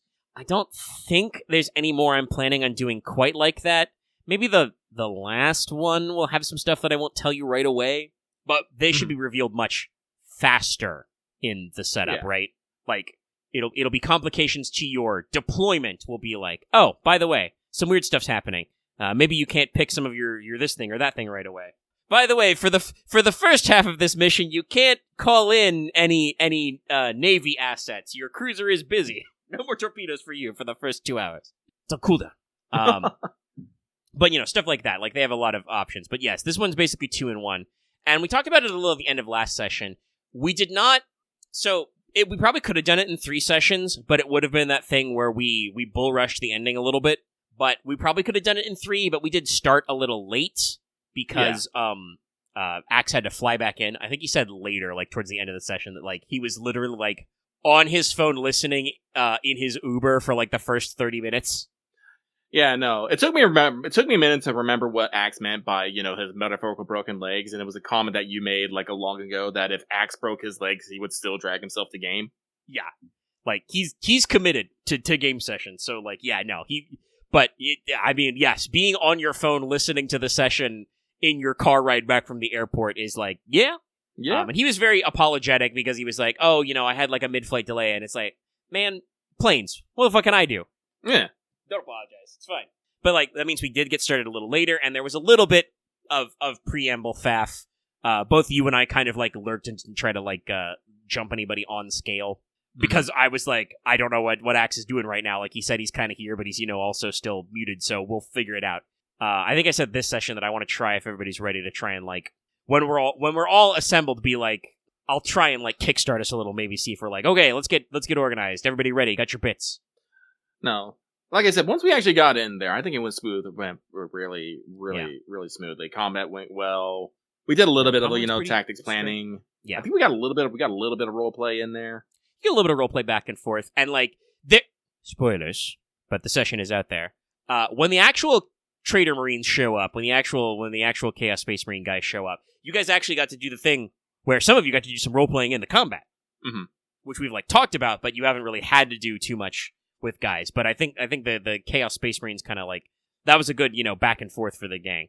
That was the fight that I like ended a little early because Dallas was like, I gotta go in like 10 minutes, and I'm like, there's still like 2 or 3 of these guys left alive. I think it's 3. It's 3. You can take them, but like they're losing guys and the session's winding down, and I got more. Let me have them, because nobody got like super close to them, like you were slowly advancing. Let me break the combat, have them retreat and relocate, and we can have a different tactical situation later. And I still should have thrown. Sorry, go. Yeah, you could probably pop some stuff, but there's some stuff going on. But like, it was just one of those things where it's like, we can split this off, we can have them regroup, and I can make sure that the kind of like, if you guys want to do the investigatory, exploratory, like, look at this weird space stuff, you have the time to do it rather than just rushing to be like, okay, we killed those guys, let's sprint for the boss fight. Which you may do anyway, but at least you'll have the free choice. Yeah. Like I said, I was like laughing a little internal. Well, I was actually laughing out loud as well when you said they're going to rappel down. And my first thought was, I'm just going to go cut the rope. And you're just like, wait a minute. I'm like, okay, how fast are you? How fast will it take him down? Like, I immediately started flipping through my notes, and I'm like, okay, did I write an explicit height for this drop to roll damage? The answer is no. Because I planned for you to shoot them before they go in the hole. But it was like... Yeah. Then you do the Lucky thing where you like... Lucky, you're very impulsive, but you're also good at take-backsies, where you're like, oh, I want to do something? Nobody's stopping me? I'll do it. But then also going, oh, wait, shit. Did anybody else bring climbing gear? I have a jetpack, but 3 of the other guys don't have jetpacks. Wait a minute. No. And we all need to get down to this deep, dark, and probably moist hole. Actually, it's under a salt dome, so it's probably super dry. Oh, you're right. I forgot salt. All the moisture is gone. Yep. Slurped up with the ecological disaster. We're probably gonna go find some fucking Dark Eldar shit under there, or some Eldari shit under there. This place probably used to be a fucking craft world and got ruined! And it's so funny. I didn't put this in my notes, but it's worth mentioning. James Workshop did a thing. They do this thing with models. They have this sub-game called Kill Team, which is supposed to be like, combat patrols. They're supposed to do like smaller scale stuff. They announced a recent one, Exodites. They're called Dragon Masters, but they're space wood elves riding dinosaurs. It's pretty rad. Yeah, a lot of people I've seen it going around. People are like, rad. Yeah, it's a thing that like because we've talked about this at length as well. But 40K used to just be fantasy battles in space, and we actually had a lengthy fail betrayal this week where it was at points just me and Dallas talking about the MTG Warhammer crossover, which I believe was the first officially branded Universes Beyond set. I can see that. So, like, that was the start of the quote-unquote Fortnitification of Magic. Unfortunately, this process makes a lot of money, and the Final Fantasy set was great for both Wizards and for Square Enix, so it's still going to happen. Sorry.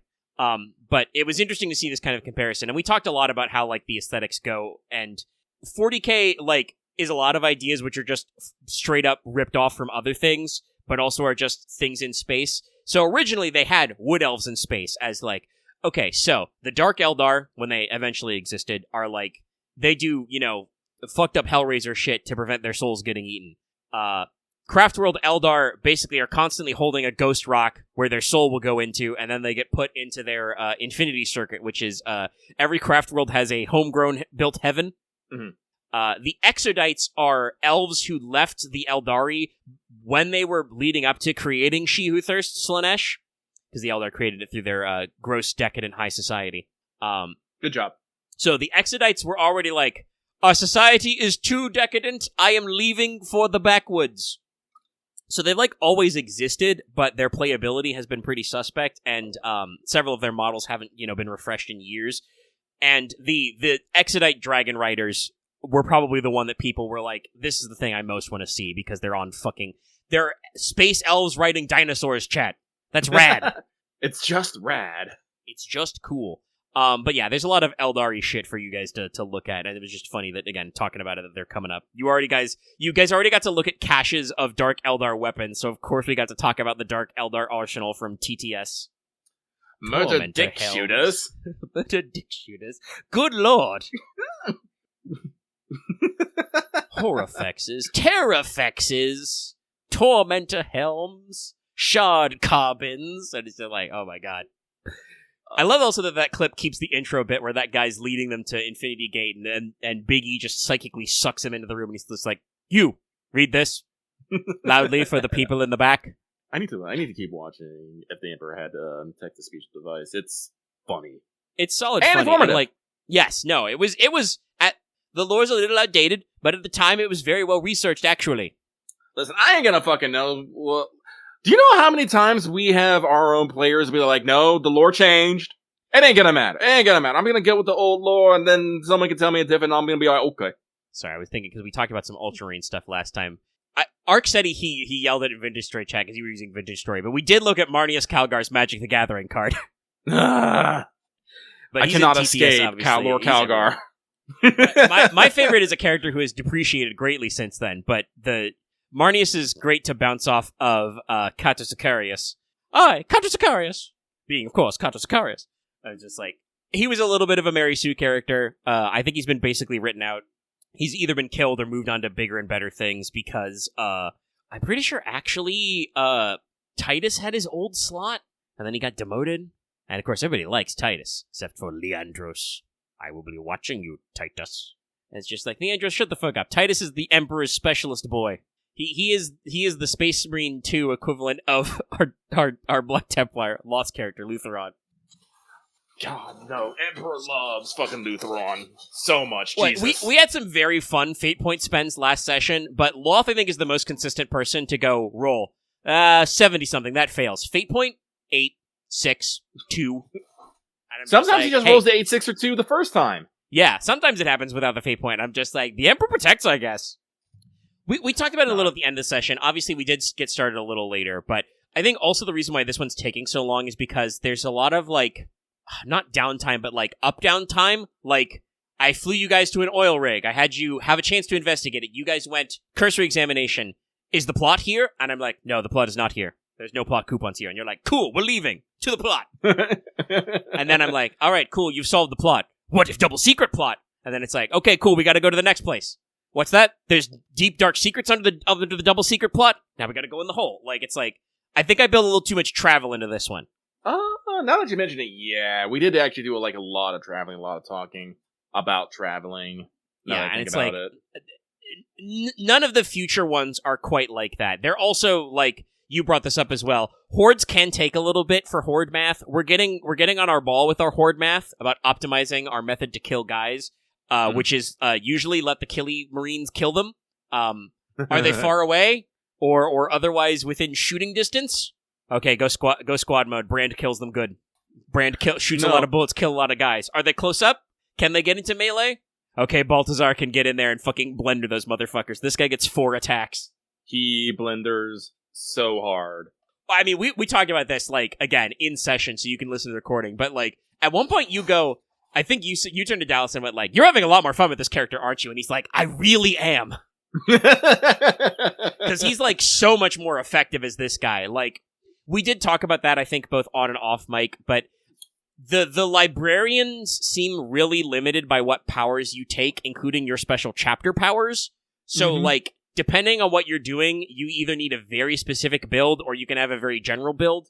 Yeah. So being the White Scars librarian was like, Dallas really needs either a vehicle or a mount, or he needs to be like, or Ian Cora, Dallas's previous character, needs to be like leading the rest of you in a charge. But half of the crew was long range, and even the melee guys, I think I scarred you guys real bad with Mission 1. Even the melee guys are like, I gotta have a solution to shoot motherfuckers. Honestly, it's good to have the flex slot. Like, I'm kind of like, Sniperius is kind of the same way, it's just that my melee weapon's a shotgun. Yeah. It's really effective, though. But it's like fun. kind of the like, same honestly, like I said, I've talked about this before. I don't mind how fucking sick-ass you are with the assault shotgun, because, like I said, I really liked it in bolt gun, and it's very fun. I like shotguns. No, so it's like, it's one of those things of all, like, even if you're not, like, great at those ranges, you gotta be tactically flexible. Yeah, you gotta think about what you're doing, and like, I know it's always funny to and sometimes fun to see characters drift. Like, I know Axe started his build as, okay, I'm a space Scotsman who's secretly Greek, but I have a giant claymore. My plan is to rush down dudes and beat them up, and then like being like, oh damn, charge is really limited. Can I get extra mobility as a tech marine? Oh no, not really. You know, kind of a thing. And then he starts to slowly pivot to be like, okay, I see some future options for my build. You know, as we rank up, he unlocks more options. He's like, okay, I can take stuff like plasma, melta, and exotic weapons. What do I want to do there? And then, like, he's cottoned on to the Ragefire plasma gun, and I think he likes it. No, he's effective with it. Fucking fires that, like, semi-auto on maximal. Nasty. He has to take a turn off for it because it gets the recharge trait, but no, those guys are, what he shoots at gets cooked. Very effective. No, it's good. And it doesn't stop him from getting into the melee. It just gives him options while he gets into melee, because he can slap people like a motherfucker.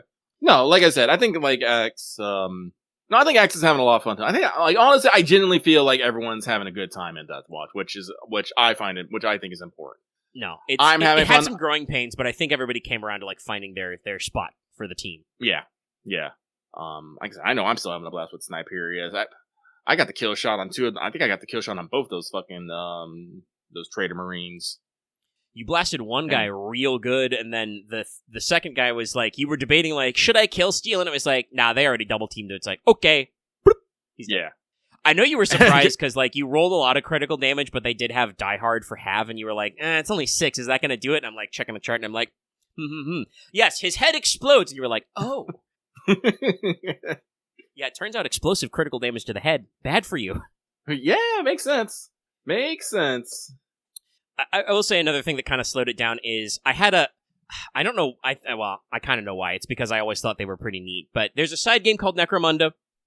They have a bunch of different gangs in it that have like different themes. So I was like, I can do weird niche stuff and like try out a lot of different rules with hordes, right? So there's a bunch of weird, flavorful gangs. And on the one hand, I'm glad I got the experience testing them out, but it does mean that there are a lot of weird little hordes, and they're not always effective. Like, I think the horde trait, Dirty Fighters, to always target your lowest armor value, is good. I need to do it with guys who have weapons that are better than knives. Normal human knives, anyway. As several times I, mobbed you guys entirely, and they're just like, shing, shing, shing. They're doing a D5, they're not gonna get you. Like testing out some mechanics and gimmicks, but some stuff is just, like, not enough damage. And then, of course, D1 hating my guts. D1 really hates your guts. I had to threaten him. I think that was last session. Yeah, you rolled better, but still wasn't good enough. No. I mean, I was trying to roll, like, dodges and agility tests against, like, minus 20 flame tests and stuff. That's another reason why the Chaos Space Marines decided to ditch. They all got set on fire. Spoilers, they're all going to be out of fire when they return in the scene. Several minutes later. They figured it out. They stopped, dropped, and rolled. But there was a point where I was like, D1, if I roll another in the 70s, you're dead. I'm gonna kill you. I'm gonna blow you up with my mind. And I did not roll in the 70s again. I had some other bad rolls, still like some 60s and 50s, but I had rolled a lot in the 70 block, and we changed it. The main thing I'm learning is that, like, maybe I needed to, mission 4 of 8, or about approximately, in the halfish way. There's another reason why I'm glad to have some extra time on the end of this session, because there will actually, I think, be some not major, but there will be some tactical stuff where I'm going to be like, okay, now that you guys have discovered Chaos is involved, I'll tell you, Lucky, you can know ahead of time. Now that you discovered Chaos is involved, your Inquisitor is going to be like, hey, we can totally ask the Departmentum Munitorium for more Imperial Guardsmen. What do you like? Let's go to the Imperial Guardsman store. So I'm gonna, like, throw some regiment ideas at you for, like, cool, unique guys you can ask. Not just for Worm Nest, but, like, in general. Since this is now a 3-phase war front. So, like, being able to show some stat blocks and let you guys discuss that, like, tactically as a group will be good. Without needing to worry about time, hopefully. Hopefully. No, but actually, no, like, having a bit of extra time in the back half for some extra planning would probably be good. So, no, I think this is gonna work out well. Yeah. But again, like I said, rather than be like, probably would have happened if we had started on the usual time and had our full breadth of time would be, based on the pacing, you guys would have cleared the Marines easily, you would have gotten down to the city, you would have done kind of like the set piece explory, do we look, do we sneak, etc. bit. You obviously are calling your shot and being like, there's a boss fight in this hole. So, like, it would be like, okay, we found the boss, and then it would be like, alright, rapid load, shoot him, less talky, more shooty, which obviously loses a little bit of the fluff factor, but we still are pretty. Like I said, with honestly, with us not being so pressed for time, I think we'll be able to faff about with talking a bit. My problem is that Sniperius is, well, that's a lie. Sniperius is actually quite talkative, but I use that usually to push the narrative or the mission. But normally he's not. He has. Sniperius is taciturn, and I forget what the Raptor special demeanor is called. Pragmatic, yes. So yes. It is correctly in character that Sniperius only speaks when it is something that actually, like, matters to what he is doing. Honestly, it's very funny. I think you brought this up. Was it during last? I think it was during last session, but it might have been before. You were talking about, like, Sniperius needs a Sister of Battle to follow him around and, like, do informy stuff for him. And I'm glad you said something now before we got to the next mission to set that up. But I'm actually like, wait a minute, there's a follower system in this. Oh no, like, literally, if a Sister of Battle, like, fucking scholarly order show, I'm gonna be like, Omega, I would like to spend the 1,000 and get a follower. No, I'm building it right now. I'm like, hold on, wait. I actually think I have an NPC who I did not previously stat yet because I was trying to cut down on NPC stat block bloat. I was like, actually, you guys might be able to tell. It was a previous session, but you might have been able to tell when I cut the stat blocks, when just the Inquisitor had a list of like 6 cool, unique guys, and I just rattled off all their names, and then you guys haven't talked to them since. All those guys were going to have stat blocks, and then I was like, wait a fucking second. Don't do that. That's not worth the time. It's, like I said, unless they're going to be in battle, they do not need stats. Do not make more work for yourself. Yeah. So I do like that every time we were looking, we saw them as all like, hey, look, it's the Dark Heresy campaign. And I was like, yeah. Anyway. No, she had all the regulars, an Arbites, a Tech Priest, a hot Sister Hospitaller, all that stuff. Sanction Psyker. All of what you would expect. But yeah, so like, that literally you said that, and I was just like, wait a minute, hold on, I've got something for this.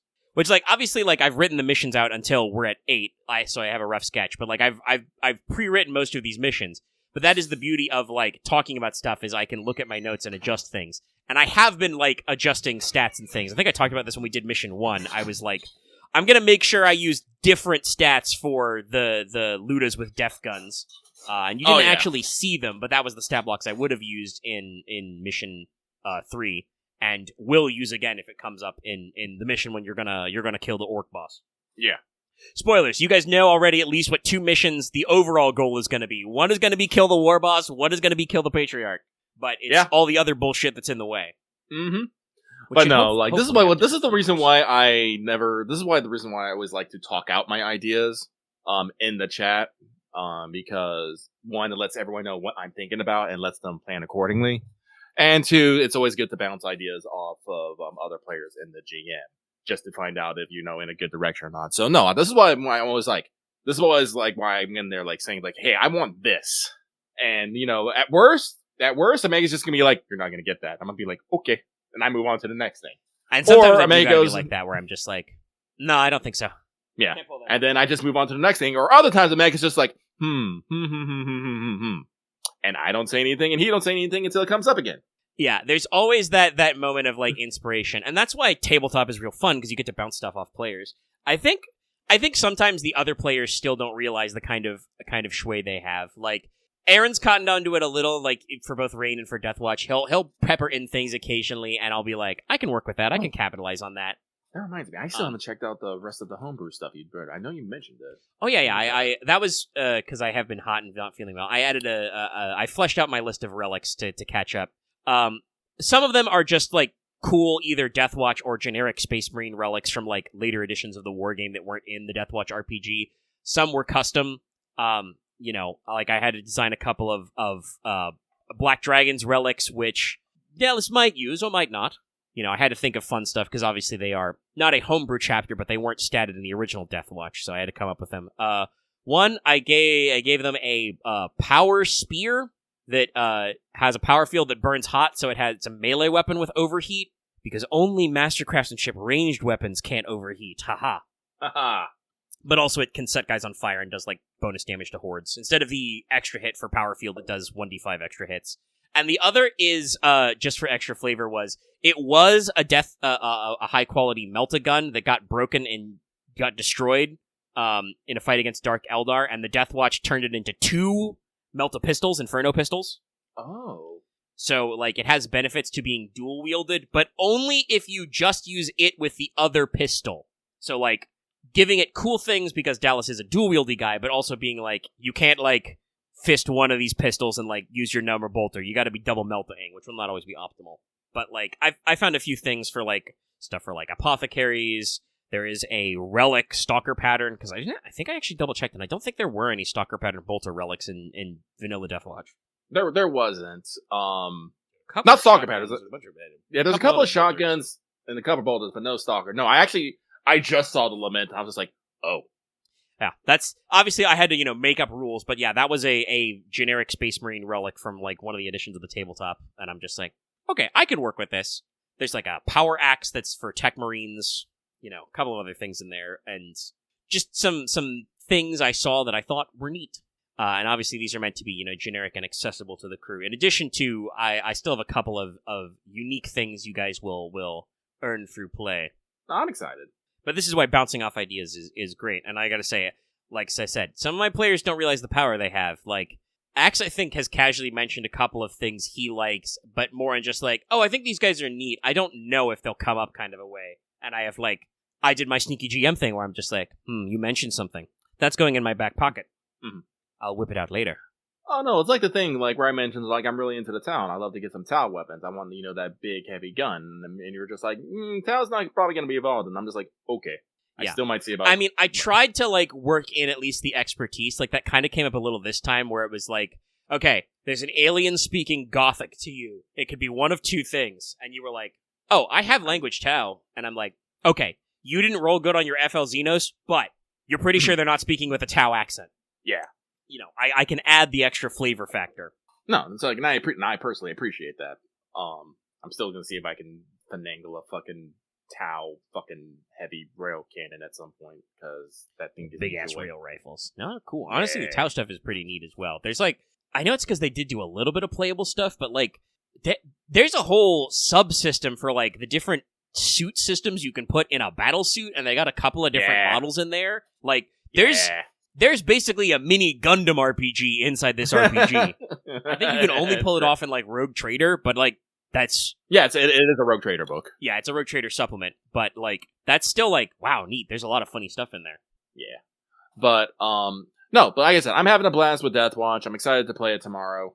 We'll finish up this mission. We'll fight the big boss. Actually, I have no idea what it is. I don't know. It could be fucking anything. Yeah, I know. My immediate guess is, like, a giant worm. Worm's Nest for what it's named is, but that seems a little on the nose, but at the same time, authors who use subtlety, bleh. I've heard of authors who use subtlety, and they're all cowards. Yeah. So, we'll see. Either way, I'll be pleasantly surprised. But I think that's enough on Deathwatch. We talked about Star Wars, we talked about Deathwatch. Talked a little about Space Marine 2 in there, news in there. Was there anything else I really wanted to talk about?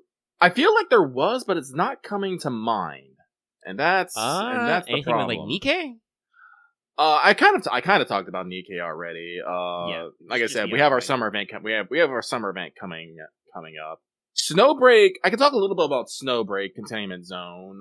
We are fully in the holding pattern, for lack of a better word. There's no new events, nothing really going on. And once again, I am struck by how fair weather fans can get. God, in the gacha sphere, that's real true. Like, there's nothing going on in this game. Like, nothing's happening. Everything's heavily censored. I still love this game, and I love to play it every day. If only so I get in for like 5 minutes, make sure everything's in, check in on things, and get out. It's not a problem. But you go online and you hear people like, "Oh, this game is butchered. It's horrible now. I love this game, but now they destroyed it." I'm like, if you love this game, wouldn't you still love it even if it got messed up? Like, the game is still there. You can still play it. You can still play it. You can still, do missions and stuff. It's just the skins got censored. Like, are you literally just playing this game so you can have your fucking Gooner bait in it? Then I'm just like, and it just kind of blows my mind. Because yes, I love the scantily clad women in there. But, I also like playing all the little weird mini games. I like the music in there. I like the characters in there. The story. Did I say story? I already said story. Like, all those things, I'm like, it's something I love about it. That's why I'm like, when I reinstalled it, I was like, oh my god, I missed this so much. It's like, it's one of those things. You and I have played and dropped so many gacha games. It's like, if it was just for the horny, it's not, yeah. Like, did you really love this thing? Like, if I just wanted to play for the horny, I'd be playing games like, there's actual fucking porn gacha games out there. And it's like, or I'd be playing like Brown Dust too, with their weird ass stuff. I keep seeing it pop up, and I'm just all like, that seems like a game, but I haven't really been pulled into it at any point. Yeah, no, like, there's other things you could be playing, for sure. And and that's the thing, like, Axe in the chat saying gacha games require a lot of one's time or even a full-time commitment.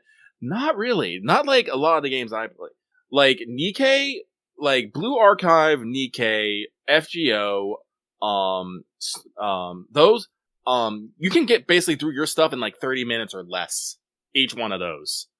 Snowbreak is even faster. I can be done with my Snowbreak dailies in 5 minutes. In and out.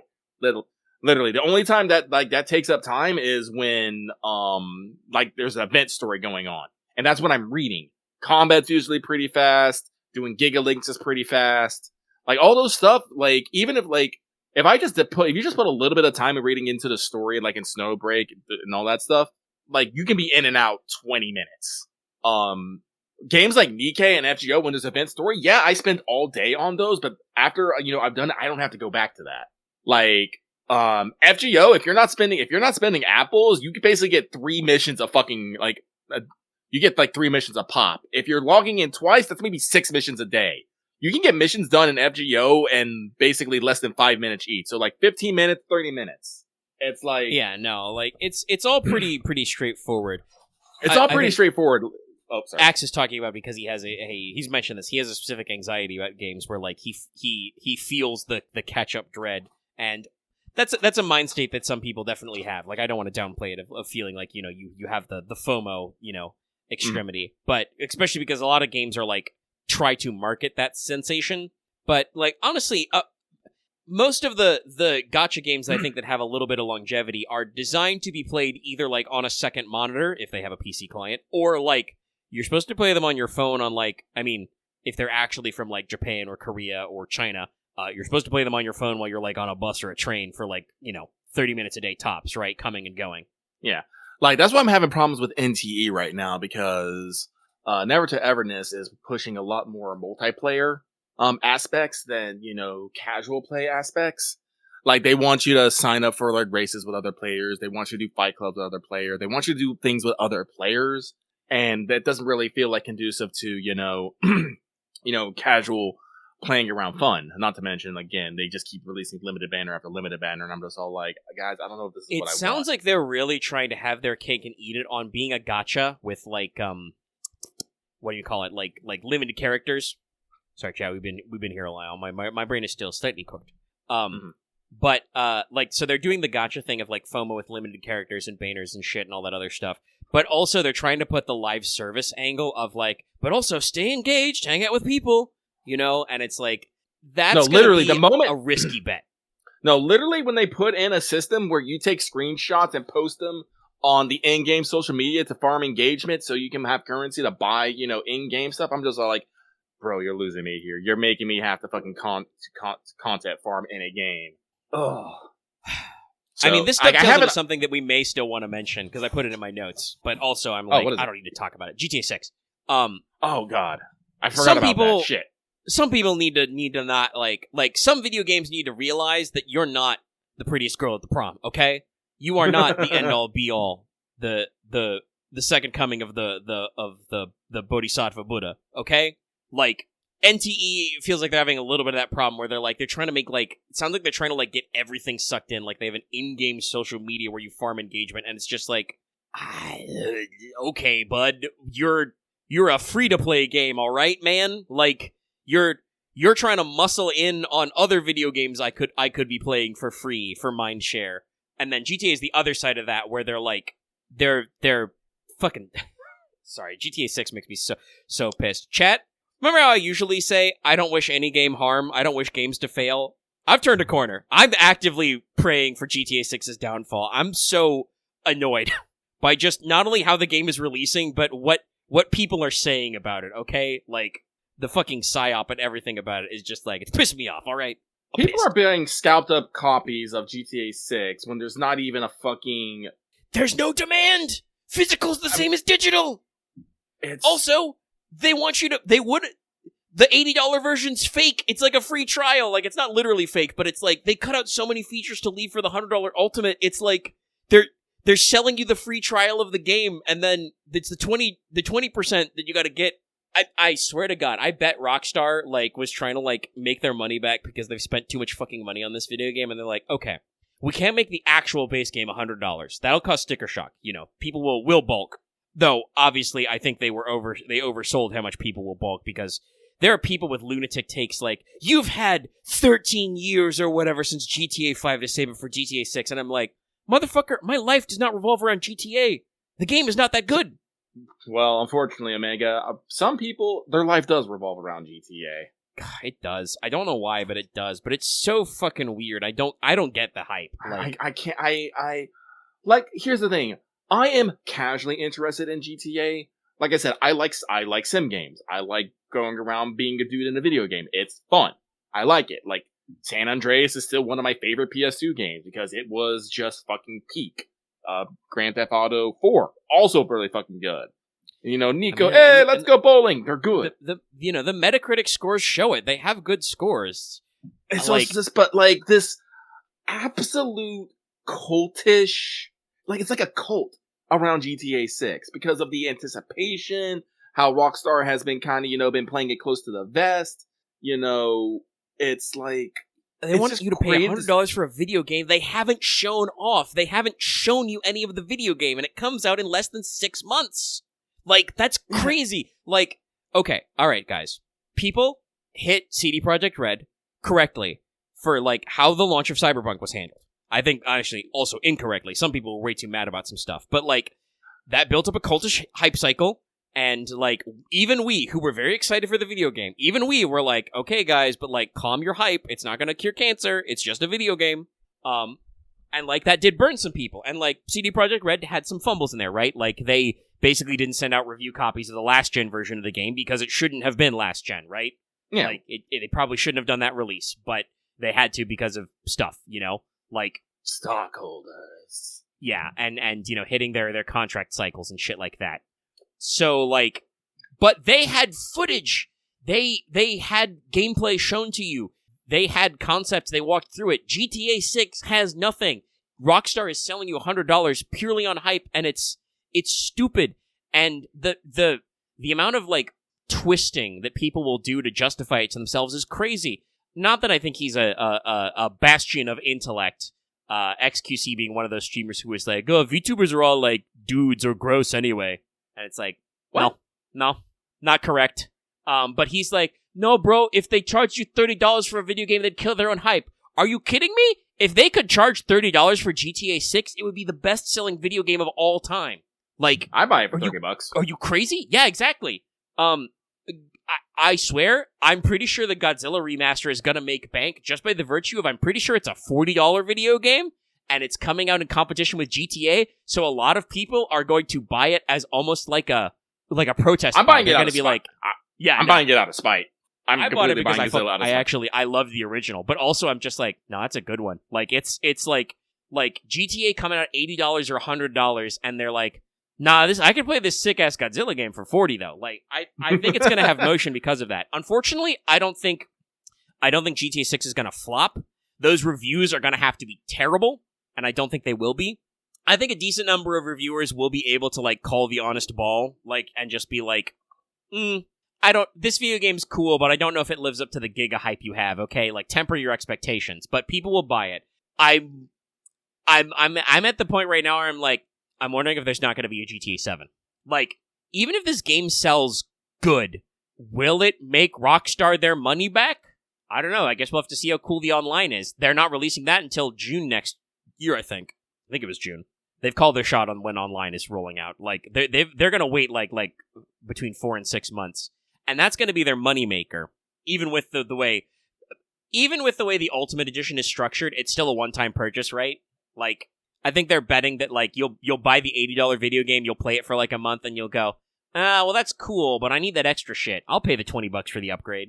I'm gonna try and get you, and then you're gone. But, like, the online is where they can make the moneymaker. I don't know if we live in the right environment for that anymore. Like, I know Sony's talking about how they want to, like, revitalize games as a service, but that's implying that live service games are kind of weird right now. But, like, GTA 6 will sell. Like, unless it's abysmal, unless it literally doesn't run. And that's why they won't give you a disc, because they don't want to, the amount of day one patches they're going to have to put in this thing. I don't know. But, like, I'm upset. Like, I said this in our chat, but I'll say it again in the show. Like, if you're out here being like, oh, $100 isn't that much, brokey, like, pay me $100 right now. There's a feature on YouTube called Super Thanks. You can literally leave a virtual tip. You could give me $100 right this second if it's nothing to you. If it's truly that nothing. Otherwise, shut up for a second, okay? Well, you don't have to do it. Also, yes, YouTube does take a cut, but like it's It's a moral imperative that would funnel me money. Like, if $100 is nothing, then it wouldn't matter for you to give it to me or some random Joe Schmo on a podcast, right? And then if you go, oh, well, no, I don't, what do I get out of that? It's like, exactly. What do you get out of paying $100 for GTA? Besides features that you should get in the $80 version. You don't get a disc. And we actually did talk about this in our Discord today, which is why I remembered to think about it. There's a whole conversation, like, people are talking about, oh, is there going to be a disc later or not? And, like, there were some internal emails which were talking about the quote-unquote physical edition. But apparently, based on internal emails, Rockstar meant that as the disc that has or the disc box that has a code in it, but no disc. Why does that have a disc box? What is? And it's just like, that's not physical then. That's not actually physical. And, like, I see some people being like, oh, you didn't complain when Mario Kart was $80. Oh, you didn't. What about the Switch games that are just codes in the box? First of all, I did complain. Incorrect. What are you fucking talking about? Yes, everybody's been complaining about that. Everybody was like, man, Mario Kart at $80, that's pretty expensive. Like, but Nintendo offers you a discount if you're buying it digitally, and also released it as a bundle with the Switch 2. Like, they did smart shit that only Nintendo can do. Like, and it was still a steep ask. Like, I don't know how well that game sold because of it. And people have been bitching about Mario Kart, now that I think about the code in Nintendo games, right? Like, we know why they do it, because, like, with Switch 1, and even a little bit Switch 2, there were limitations about, like, how much you wanted to pay for, like, how much the game developers and publishers wanted to pay to put it on a larger SD card, basically, right? Mm-hmm. So, like, there were tech limitations involved. We understand that. Still, we're like, man, this game's really cool. Wishing it wasn't just a coding box, Like, wish it was a physical disc, and then celebrating when it's like, oh, this is a physical cart, Like, there are going to be so many people are already doing it. Insomniac already went, by the way, when you buy Wolverine, there's a disc in there. Like, so many game studios are going to be eating out on, like, yes, there is a disc. Listen, in this age where, digital games, I mean, that's literally a check on a file. You don't know when that might get fucked up at some point. Actually, it's relevant right now because, like, actually, I don't know if you've heard about this, but I've seen it a few places on Twitter. But PlayStation Network and Sony is, like, not delisting a lot of TV and movies and stuff because their contract with the distributor is like ending, and that means that you're losing. If you bought it on PlayStation, you're losing access to a lot of them because the licenses out there. And, like, obviously, I understand, like, people are upset. That sucks to lose access to shit you've bought. That shouldn't be that way. I also understand why Sony does it, because it's like, well, the licenses is done, so, like, the legal licensing system is so fucky they could get in trouble if they let you access, like, some of that through their, like, official in-app shit, because that is unfortunately how consoles are built. Yep. Like, it does suck. I do not like it. I understand why it is that way, but that's also why, like, man, that infrastructure is kind of, treacherous. Like, that's an unknown waters. You don't know when the infrastructure's gonna fail. That's why you should buy DVDs, Or, as some people have said, like, pirate some shit, download it digitally. Like, I have seen some other stuff going on for support. Like, I've actually seen some great tweets about, because it's Steam Summer Sale right now. I haven't purchased anything because I'm trying to hold my money because, like, I'm gonna buy that fucking Skitari DLC for Darktide. I don't like that they charge like $11.99 for a character class. People are really hyped for Skitari, and it's like they're posting about it, and they've got me. They're posting their little names, like my little cog champ, and other funny Skitari names. Like, they're fucking rolling out in Skitari squads, making the hand sign of the cog. Like, it's a vibe right now, right? It's a sign. People feel it. But, like, Steam Summer Sale's going on. I've seen some people talking about, like recommending, like, visual novels, and I've seen some people be like, oh, blah, blah, blah, visual novels are free, and it's like, yes, but the margins are very thin on these video games. Please support studios if you like them. And I'm like, now that tracks. I know that's why Type Moon has been skittish about some of their releases, and it's like, no, listen, you gotta support the studio if you want it officially, but also, nice, Aaron. Toaster Chi 11. Chi 11. A lot of toaster-based names. I don't know exactly what I do. Probably something overly Greek.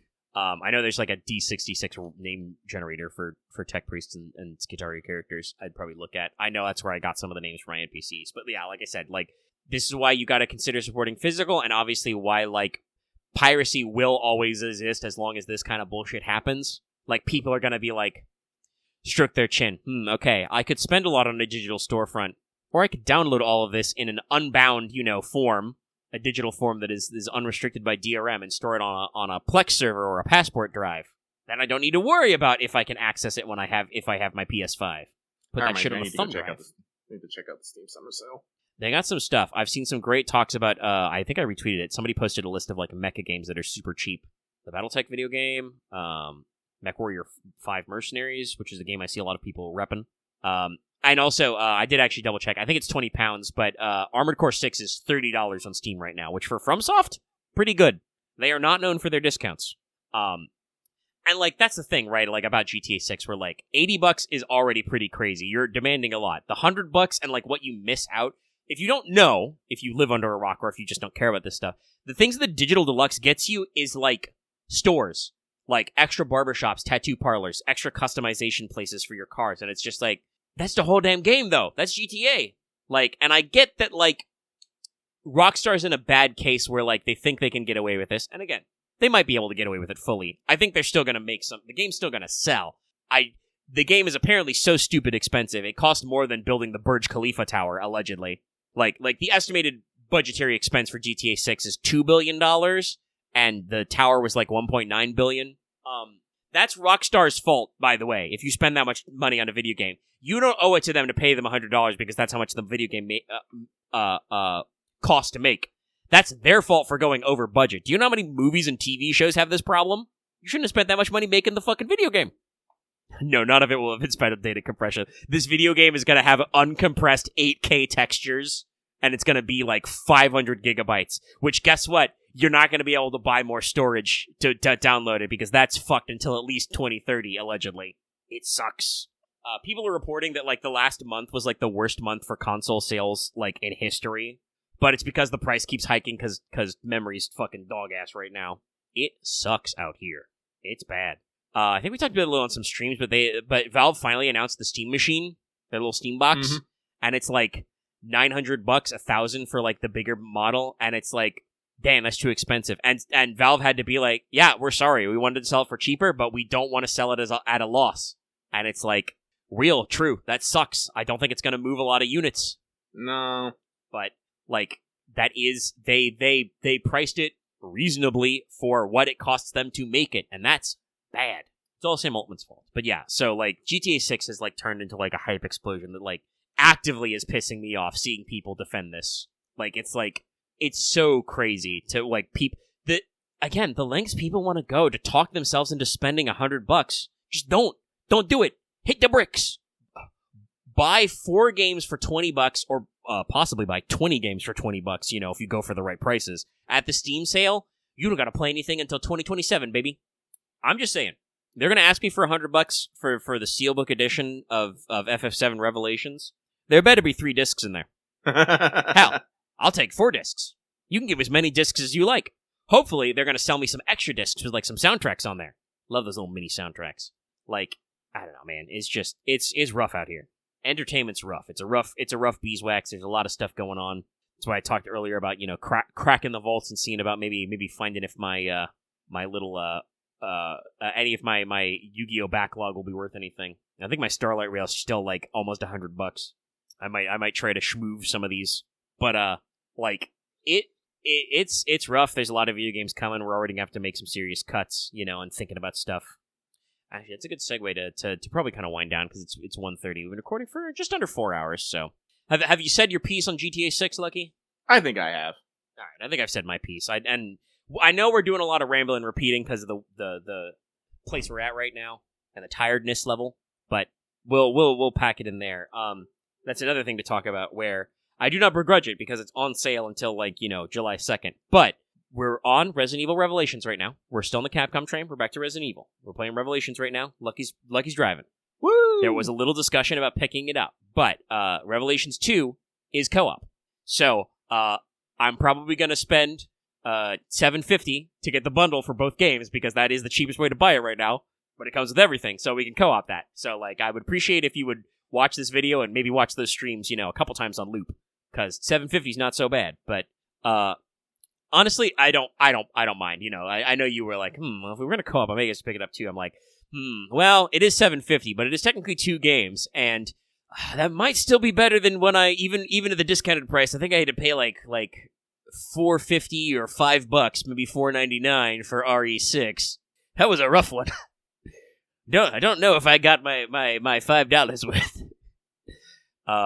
I know the Revelation games are a little weird, but at least from what we've seen from Revelation 1, maybe a little bit of a step up. Considering I double checked this. The games came out the same calendar year. Oh wow. Like, I mean, they were, months apart. Like, Revelations was like January of that year, and 6 was like October, I think.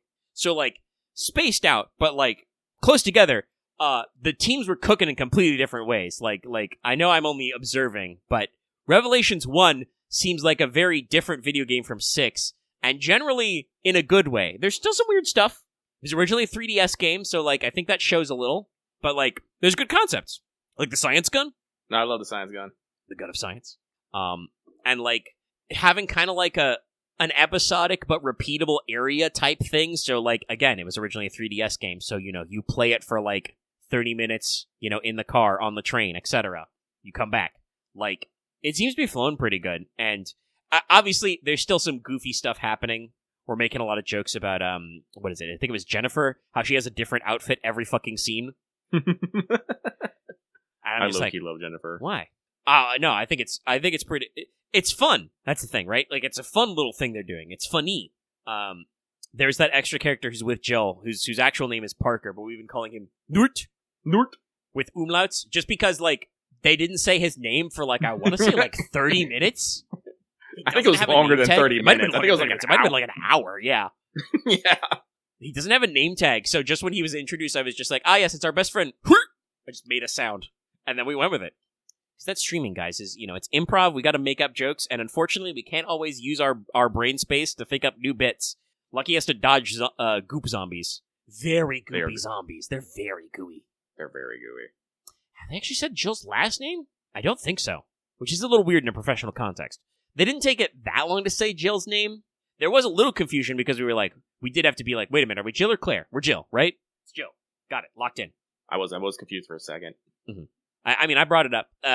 Resident Evil has a fair number of, lady protagonists with short-ish brown hair.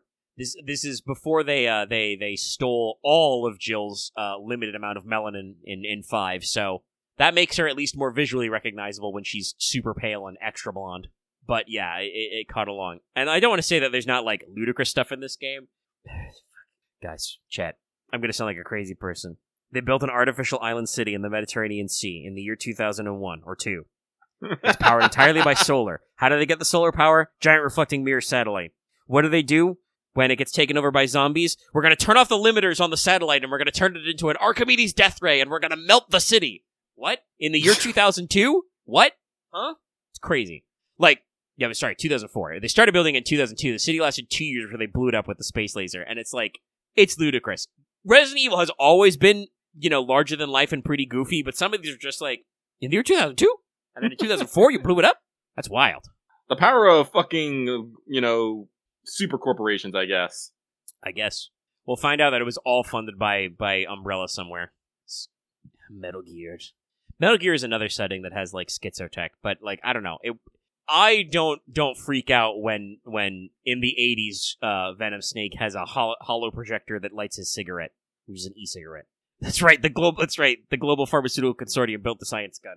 Little on the nose, Capcom. So we're having fun, is what I'm saying. We'll be back to that Monday. I'm gonna have fun on Deathwatch on Sunday, recording Resident Evil on Monday. Hey, if you've listened this far, I'll give you a tease for Tuesday's Fail Betrayal. I know ahead of time. Because it was just Dallas and I, we decided not to spend 5 hours doing it, so we have one commander deck of Warhammer left. And then Dallas and I just decided by ourselves, like, hey, what did you do the Lord of the Rings set after that? Sure. So it's gonna be the weirdest wombo combo, but at least we'll get to talk about Lord of the Rings. We're not committed to Marvel yet, so that'll be a Fail Betrayal in the future, because those episodes usually do pretty good. Honestly, it's Wednesday where I'm like, what are we gonna do? Probably go back to Oxia, just because I do have to farm more credits, but also it's like, that one wrapped up. Actually, before we wrap up, that reminded me. You were also, you were still low energy that day. Oh, yeah. Not doing a lot of talking. I want to ask, did you do the blue quests for Oxia and Cosmic Expo? Oh, not yet, no. Okay. I'll get your thoughts at a later date then, because there is, like, story stuff going on there. I understand, obviously, being a little tired to do it, but we talked about this on stream. It feels kind of like an And the Adventure Continues, like they wrap up the arc that was going on with cosmic exploration, but leave it open that, like, we can find more planets, so it's like, I hope we come back to that. Add some new zones next X-Pack. But, like, there is a decent bit of like, world building and story stuff that goes on, and then follow-up quests with Naming Way. So I'll check in with you about that later. We like Final Fantasy XIV, but Final Fantasy XIV is not always what we're here to yap about. Sorry, I just had talking about like my brain throwing up random things. It's like, oh shit, when is the Beastmaster update? That's later in the summer, I think. Not sure. We're literally about a month from Berlin Fan Fest, so hopefully more hype, more news. Yes, patron chat asking about Deathwatch. Yeah, we already talked about Deathwatch. Because we kind of dovetailed from that because we were talking about Outlaws, and then Lucky talked about his plans for Edge of the Empire, and then we got into Deathwatch. So check that in later. I am excited. We're gonna have fun. Like I said, there's it having a little bit of extra time in the back half won't be bad, and you can actually think about what you guys are gonna spend all your shitload of experience on. I think I will. I talked about this. I will throw in a little extra EXP because this took a little longer than I planned. You guys, I know, don't feel like I'm wasting your time. But I definitely sometimes feel like a little mea culpa XP of like, this took longer than I thought it would on paper. It should maybe have more value. Well, that's good then. Jump to rank 4. Mission 4, rank 4, it works out. I think everybody's gonna be at their next renown tier too, so I'm actually, again, talking about the tactical bit, and people enjoyment. I actually like seeing you guys' like builds open up and get new things. Like I'm very interested to see what the next renown hit will mean for everybody. And like their standard loadouts and kits, because I know we talked about this earlier. That's one of the things Axe has been eyeballing is the Storm Shield. Actually get to tank and spank. Oh, and he's found a new plasma rifle to be excited about. But anyway, Tony Kaku, as Lucky would say. Yep, Tony Kaku. Let us then wrap up. If there's nothing else, this is my last call for brain rack thoughts. No, I don't got them. I tapped my temples, but I did it with my fingernail forward, and I think I need to trim my indexes a little. I poked myself. Okay, then we wrap up. Thanks, everybody, for watching Let's Talk FGO. Catch us next week. Like I said, it'll be something. We're not recording on Friday for sure because the anniversary panel will be Saturday, so there's no point. We would be hella scooped. So keep your eyes peeled. Make sure you are subscribed and consider ringing a bell to see if you want to make sure you get a notification for if we're streaming, and especially if Lucky sets up a little, depending on when it goes live, sets up another streamo for rolls, and so on and so forth. So there's your incentive to subscribe and stuff. No, I already ran through all the stream business, so I think that's it. There will be a regular wanted for Space Aresh as well. I gotta go in the canon for that. That'll be interesting. That one will probably be more mechanics heavy, but Space Aresh does have some interesting mechanics, so I'll get to talk about that. Her 10-step chart. So yeah, yeb. Make sure you're, like I said, liking and subscribing and following. Sorry, I almost... You know me, Chad. I like to brainwalk. I almost said something funny. I was going to be like, licking, and I'm like, nope, don't lick us. Actually, that's verboten. Don't do that. But, make sure you're staying tuned to see all the stuff we got going on, because it will be a busy season. Many funny things coming out. So we'll catch you guys next time. I already said like, comment, and subscribe, and all that engagement bait stuff. Not bait. Actually, though, also, leave your comments. Let us know. I think it was, again, an episode from a couple weeks ago, but somebody also left a comment on a recent episode that was like, I did watch this all the way to the end. Thumbs up. Also, I think it was on the, again, to tell you, if you leave a comment, we might talk about it in the show, not just in Mailbag. That's for specific questions and statements you want to be read on the show for sure, but, we'll talk about them. There's another one that was a couple weeks ago episode. It was when we did the discussion about Kingdom Hearts, where somebody was like, no, Mega, you're right. Kingdom Hearts 2 is the best one. And I'm like, yeah. Glad we agree. If you disagree, you can also write a comment about that. Anyway, the thing I want to do... Sorry, I took a sip of my empty water bottle. Very cartoon of me. Just like, 1 liter, drop it. But this episode is streamed, produced live to our high-level patrons. The audio goes out to our patrons, so you can support us on Patreon at various levels, get various things, including... of course, getting an on-air shout-out like Adam DeHart, Black G, Call Me Zed, Carlos Dragon, JDV9000, Rise of Kenji Brogerman, and Sharvor. Thank you very much for your support. Patrons, thank you very much for everybody for listening. We'll catch you next week for more Let's Talk FGO. Good night, everybody. Good night.